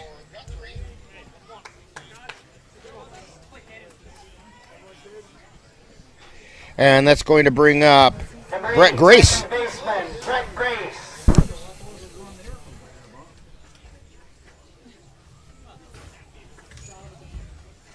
And the pitch. That pitch missed outside. I think Sam Knickerbocker thought it caught the edge.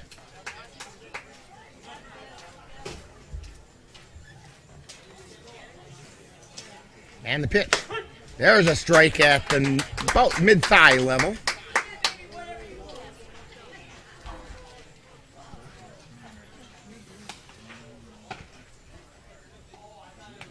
And the pitch.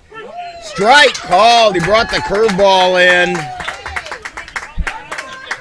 That one had Grace fooled. Ball and 2 strikes.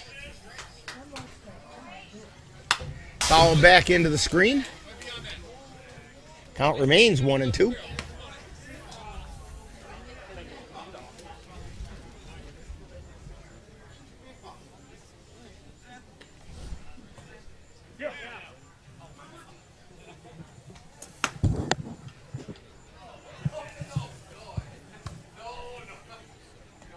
Costley wanted a new ball and got it.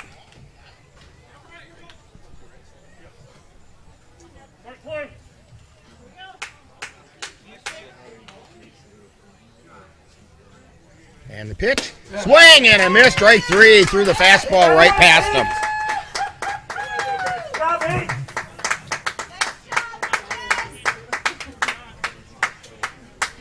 By the way, the numbers for Cooper Dykes, he went 7 innings, gave up 4 runs, 3 of which were earned on 6 hits, struck out 4, and walked 3. Scott Sales at the plate, and he fouls that one back. Right fielder Scott Sales.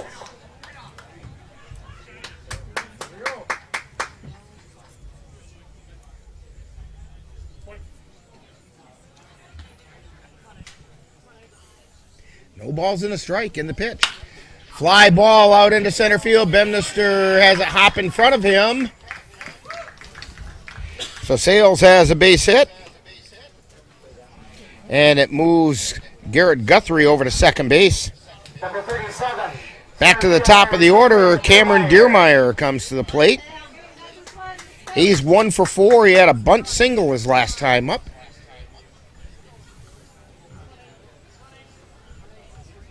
Two down. 2 on.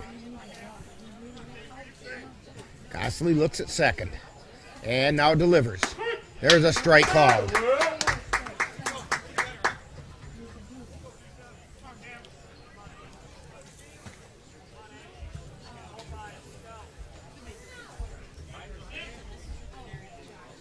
Gossley at the belt.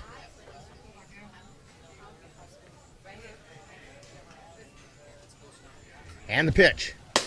That one's outside for a ball. 1 ball, 1 strike.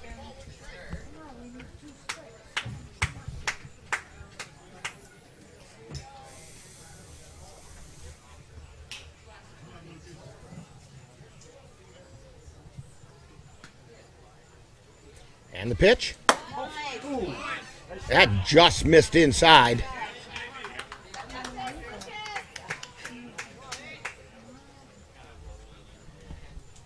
Two balls and a strike to Cameron Deermeyer.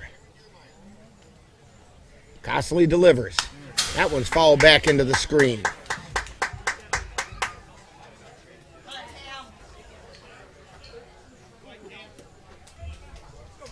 Go, Lucas. Your best pitch.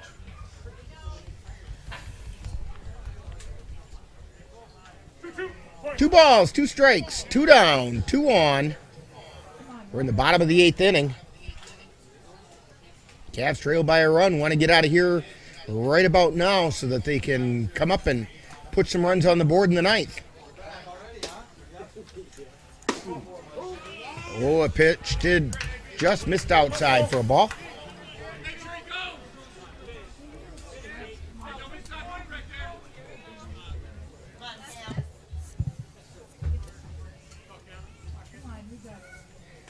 Gossley delivers. Strike 3 called.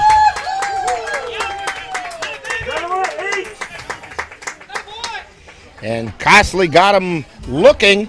And for the Spring Valley Hawks, no runs on 1 hit. There were no errors and 2 were left on base. We've played 8 innings. And it's the Spring Valley Hawks 4, Cavaliers 3 on NLWN-TV. I don't remember how it started. Talk to Dad. Our back and forth. It always came back. Dad! You probably don't remember what you told me, That was perfect. but I heard every word.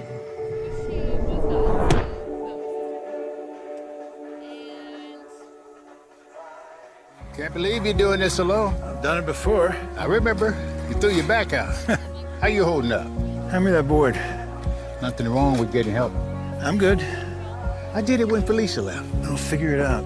I know you will. But you don't have to do it alone. That's all I'm saying. If I promise to look into it, will you drop it and help me build this fence? Now you need my help. It can be a real pain sometimes, you know what? Mm-hmm. If you or a veteran you know needs support, don't wait. Reach out. Find resources at va.gov/reach.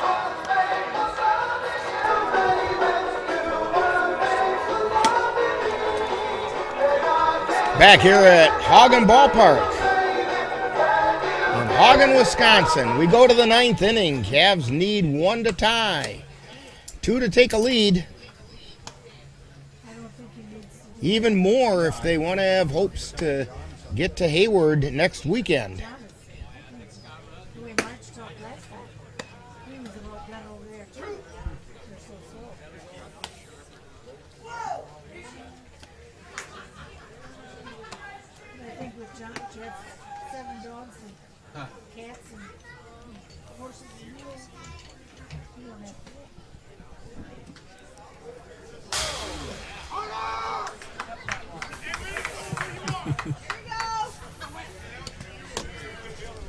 Yeah, last warm-up pitch reminded me of the scene from the movie Bull Durham.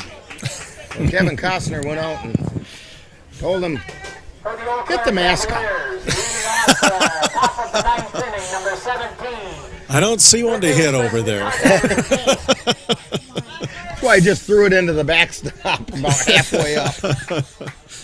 Well, maybe Leading there was off a hawk up there. I don't. For the Cavaliers, Carter Veith. Veith has walked 3 times and flew out to center field. So officially 0 for 1. And there's a strike called at the knees.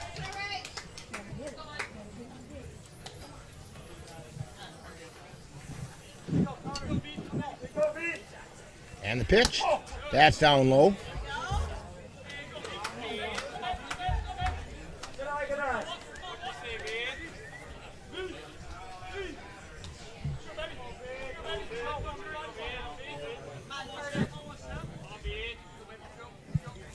Here's the wind and the pitch.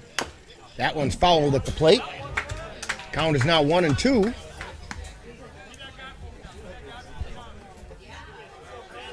Sam Knickerbocker and Logan Hesselman to follow.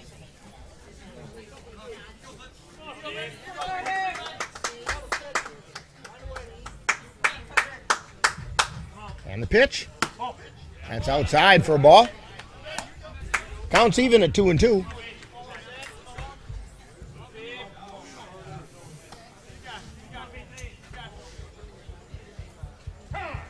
And time is called by Veith.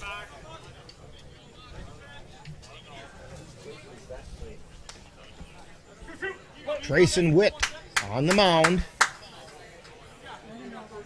He delivers. Swing and a miss for strike 3. He chased one low and away. Number 35, the catcher, Sam Knickerbocker. This is going to bring up Sam Knickerbocker. Knickerbocker's 0 for 4. Grounded into a fielder's choice, walked. Checked that he's 0 for 3. Grounded into a fielder's choice, he walked. Grounded into a double play, and grounded to second. There's one that's low for a ball.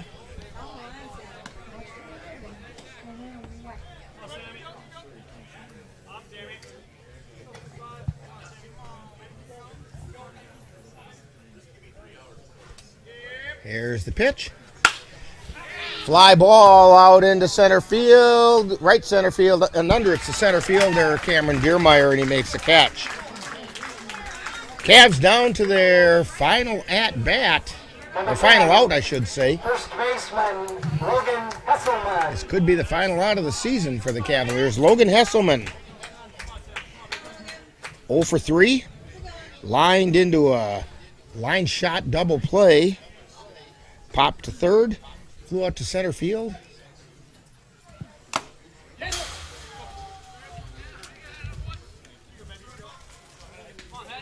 And that first one is a strike, foul ball.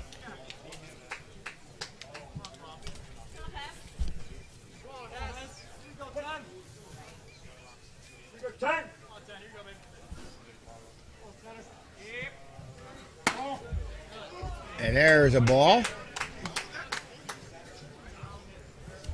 1 ball, 1 strike.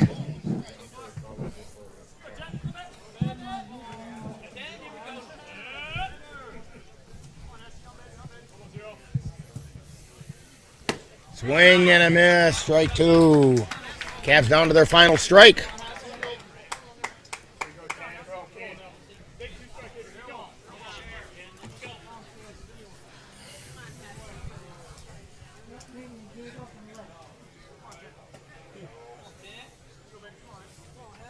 Here's the 1-2 pitch. Strike 3 called, and that'll do it for this ball game. And that will do it for the season for the Cavaliers as they pick up no runs, no hits, no errors, and nobody left on base. Final score, Spring Valley Hawks 4, the Cavaliers 3. Winning pitcher in this game The Eau Claire Cavaliers is, I gotta see when he came in. Yeah, the winning pitcher is going to be Trayson Witt, and the losing pitcher is Cooper Dykes. And we'll have more on this one right after this timeout when we get to talking baseball on NLWN-TV.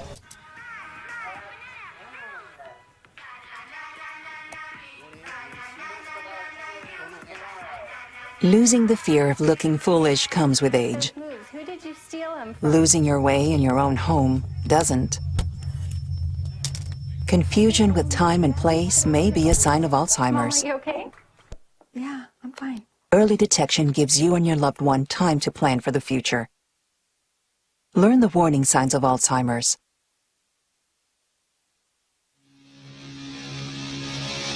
You've been watching Eau Claire Cavalier Baseball on NLWN-TV. This copyrighted presentation has been a production of the Northern Light Webcasting Network in conjunction with the Eau Claire Cavaliers, and is intended for the enjoyment of the viewing and listening audience. Any broadcast, rebroadcast, or reproduction, in any form, without the express written consent of the Northern Light Webcasting Network LLC and the Eau Claire Cavaliers is prohibited. Stay tuned. Coming up next is Talkin' Baseball, with a look back at today's game.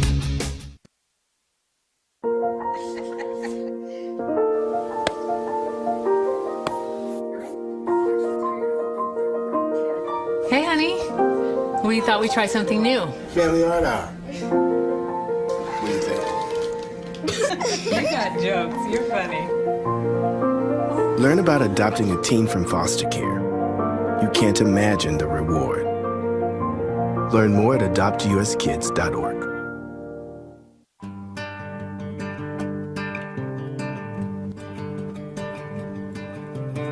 Time now for Talkin' Baseball with a wrap-up of today's Eau Claire Cavalier game. And now, back out to the ballpark.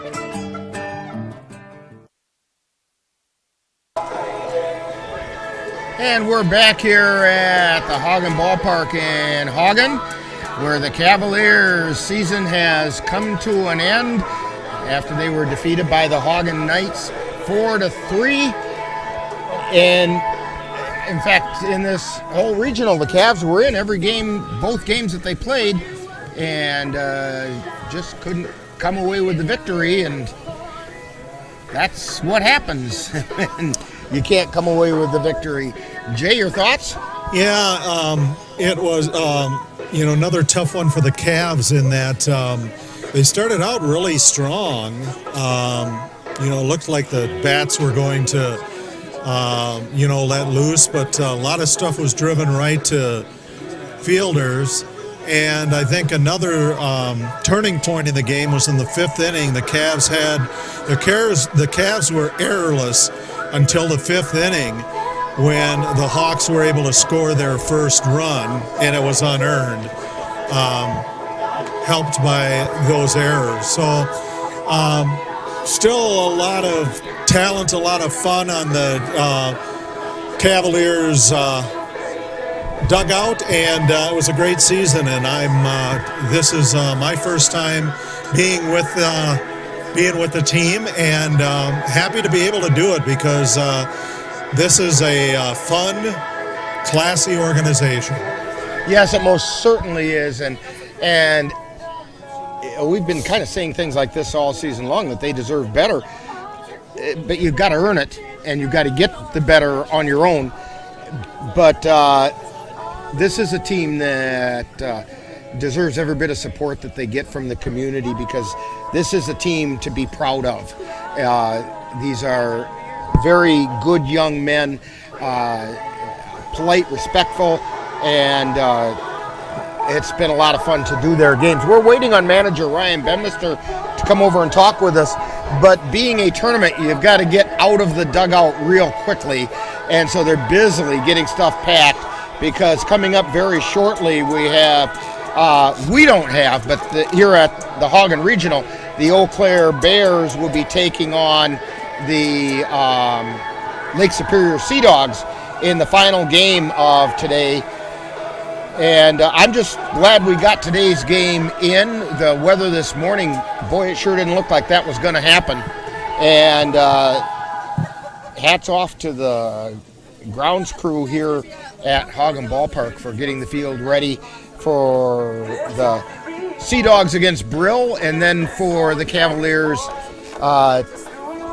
taking on Spring Valley. And saw a couple of interesting baseball games over the weekend. We just came up on the short end of it. Yeah. As far as the stats, Erickson was 2 for 3 with 1 run. Cole Timon was 1 for 4. Trenton Palmer was 2 for 3 with a run. And Ashton Kroll 1 for 4. Aiden Ecker 1 for 2. And while we wait for Cavalier manager Ryan Bemnister, we'll take this brief time out on NLWN-TV.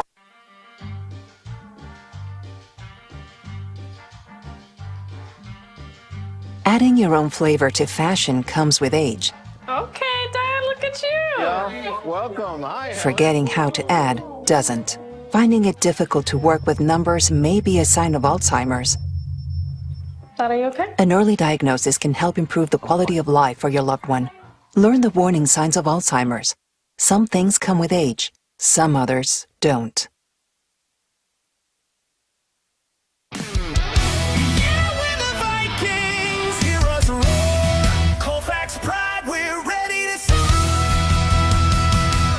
NLWN-2 is excited to bring you Colfax Viking football. Under Friday night lights, we lace up our cleats. Heartbeats sync with the drums and Our first broadcast will be on Friday, August 22nd, when the Colfax Vikings host the Whitehall Norsemen. Coverage begins at 6:40 p.m. with Viking Preview. That's live Colfax Viking football on Friday, August 22nd on NLWN-2. Can't believe you're doing this alone. I've done it before. I remember. You threw your back out. How you holding up? Hand me that board. Nothing wrong with getting help. I'm good. I did it when Felicia left. I'll figure it out. I know you will, but you don't have to do it alone. That's all I'm saying. If I promise to look into it, will you drop it and help me build this fence? Now you need my help. It can be a real pain sometimes, you know that? Mm-hmm. If you or a veteran you know needs support, don't wait. Reach out. Find resources at va.gov/reach. NLWN-2 invites you to join us in our time machine and journey back to the 1860s for some vintage baseball with the Menominee Blue Caps. Our next broadcast will be on Monday, August 18th, as the Blue Caps will be in action from Pioneer Village's old-fashioned county fair in Cameron, Wisconsin. Coverage begins at 7 p.m. That's vintage baseball, Monday, August 18th, on NLWN-2. I'm Chris Jakimick. I served in the United States Air Force and I deployed 3 times. So in 2017, I was serving as an Air Force First Sergeant. Our motto in that role is my job is people, everyone is my business. But unfortunately in that year, I would lose my own brother, Lance Corporal Adam Jakimick, to suicide. The majority of veteran suicides are from guns. I store my weapons securely, not only for myself, but for my family. My service never stops. Being a cowboy, well, I don't know anything different. I had a very successful career. Life was fast. I was preparing physically. I wasn't doing anything mentally. And then I got hurt. I dug into mental health. I wanted to be better as a person. I start my day with a workout. I live life 8 seconds at a time. Find a place to stop and just breathe. Love your mind. My name's Stacy, I'm 57, and I was adopted in 2020. One teen can come in and make you look at life in a whole different way. You know, he's my father, so I look up to him a lot. If I can be 10% of the man he is, I'll be a happy person for sure.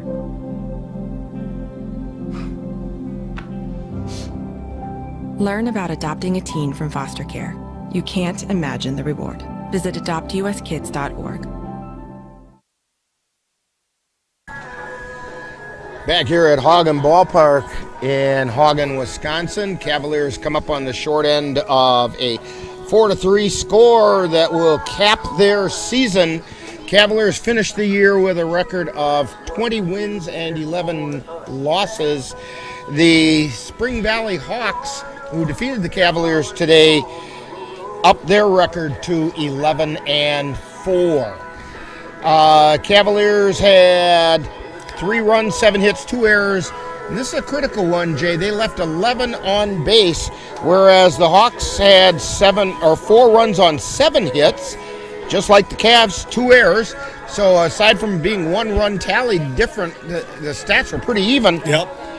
And they left 9 on base. So if the Cavs could have found a way to plate another one of those 11 or just a couple of those 11, the result would have been a little bit different. But if wishes were fishes, however that saying goes, in other words, it's not going to work.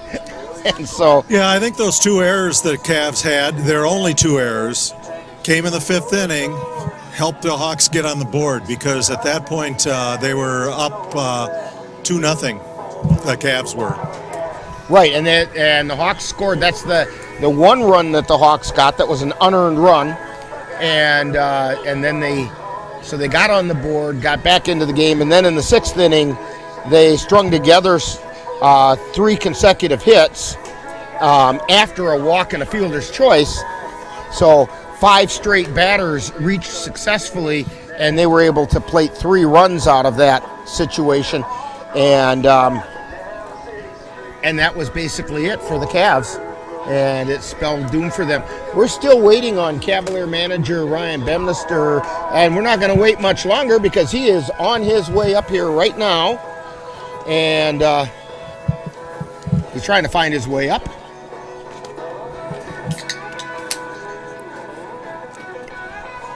And quenches his thirst real quickly. And Ryan, that had to be a pretty heartfelt talk with your players following this one. Yeah, it was. It's a good season. Yeah, 20-11. It's that's not a bad record. Yeah, I can be. I don't care about the record. I like the way these guys fought, and hope they're all back next year because I think they can do some stuff. So, and because this is a team that there's a lot of talent on this team, but even more importantly, as we were just talking about, there are a lot of good young men on this team. And if you're going to build a team, you want exactly those kinds of players on your team. Yeah, it's going to be hard not being around them for a while. So, I hope to find ways to go watch them at college or text them for a beer or whatever. So, yeah. at least those that are over 21, we want to make sure that that's yeah, of course, 21, of course. Yeah. But, just stay in touch with these guys because it is, I think it's a special group. So. And, of course, folks, if you want to stay in touch with Ryan, just stop down at the Boat Coffee Shop on Water Street. He's there frequently. Yeah, enough. Just enough. But nice pitching performance today by Cooper Dykes. Got a little worn out towards the end, but he threw a nice ball game. Yeah, he just made a couple of mistake pitches actually in that inning. He wasn't wearing down too much. He came back out and threw a good inning the next inning, and he wanted that. So it's nice to see that. Nice to see Costi out there for one last time, maybe. We don't know. See him throw a good inning, and yeah, we had good approach at the plate, and Cooper went to battle for us today. He deserved a better outcome, but it is what it is. That's kind of been the story of this team this year, though. You've had some outstanding pitching, and it seems like we've said quite frequently they deserved a better outcome. And it's not that anybody really did anything wrong; it just breaks didn't fall your way. Yeah, it's been that way for the last 4 or 5 games. To tell you the truth, is the ball's not bouncing for us. So it is what it is, and we'll turn the page and we'll go to next season and go from there. Well, it's been an honor to be able to do the Cavs games and to be able to talk with you all season long, and that's been a lot of fun. I can't think of a better way to spend the summer than at the ballpark. So maybe I'm crazy that way, but I can't think of a better way to do it. And to me, it's time to get rid of winter and time for spring training. Yeah, definitely. It's been a lot of fun. I appreciate everything you guys do, so thank you very much for all your work. And we will be back with a final wrap-up right after this timeout on NLWN-TV. Ryan, thank you. My name's Stacy. I'm 57, and I was adopted in 2020. One teen can come in and make you look at life in a whole different way. You know, he's my father, so I look up to him a lot. If I can be 10% of the man he is, I'll be a happy person for sure.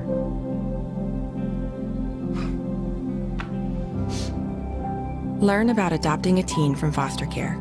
You can't imagine the reward. Visit adoptuskids.org.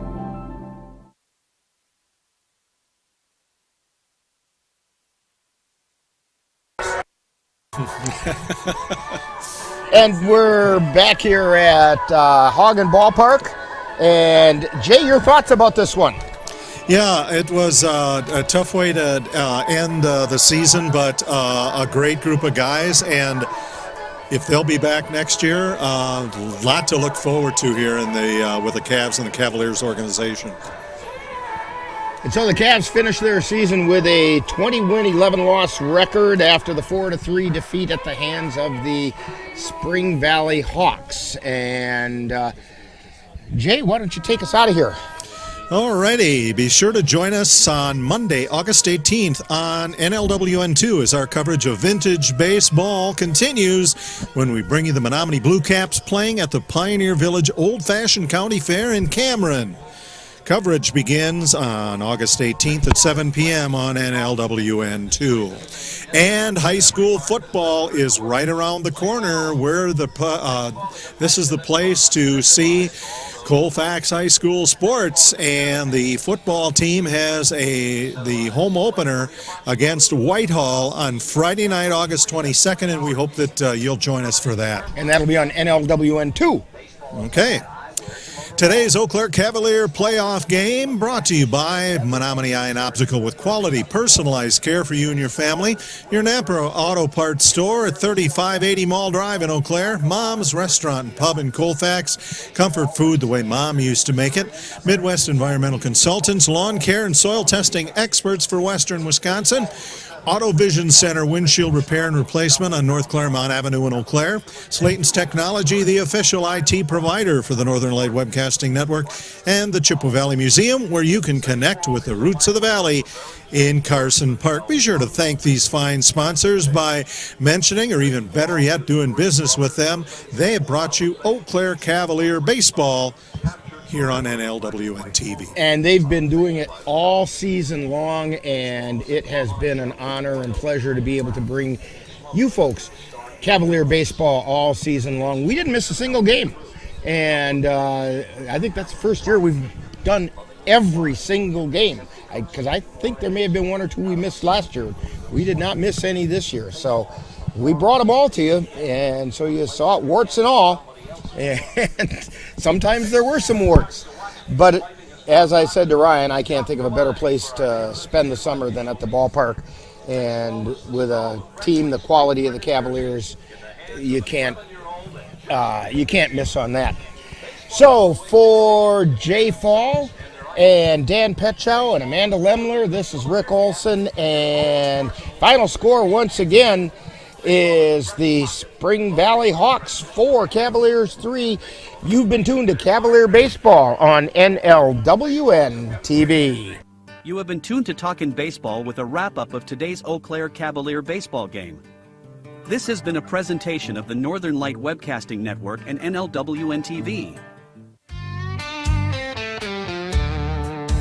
In the heart of a small town where the rivers flow, there's a spirit rising up and it's starting to grow. Carson Park's the place where dreams come alive. Eau Claire Cavaliers, the reason we thrive. With the crack of the bat and the roar of the crowd, we spell baseball magic and we shout it out loud. For over 50 years of history, pride and cheer in this town, we're all family, the love sincere. Eau Claire Cavaliers, we wear it with pride. Big time baseball in a small town ride. From the bases to the bleachers, hear the fans sing. For the love of the game, together we bring. In this town standing tall, we always belong. With Eau Claire Cavaliers, we'll keep singing our song. Through the ups and the downs, we'll face every fight. With grit in our hearts, we'll shine ever bright. Eau Claire Cavaliers, we wear it with pride. Big time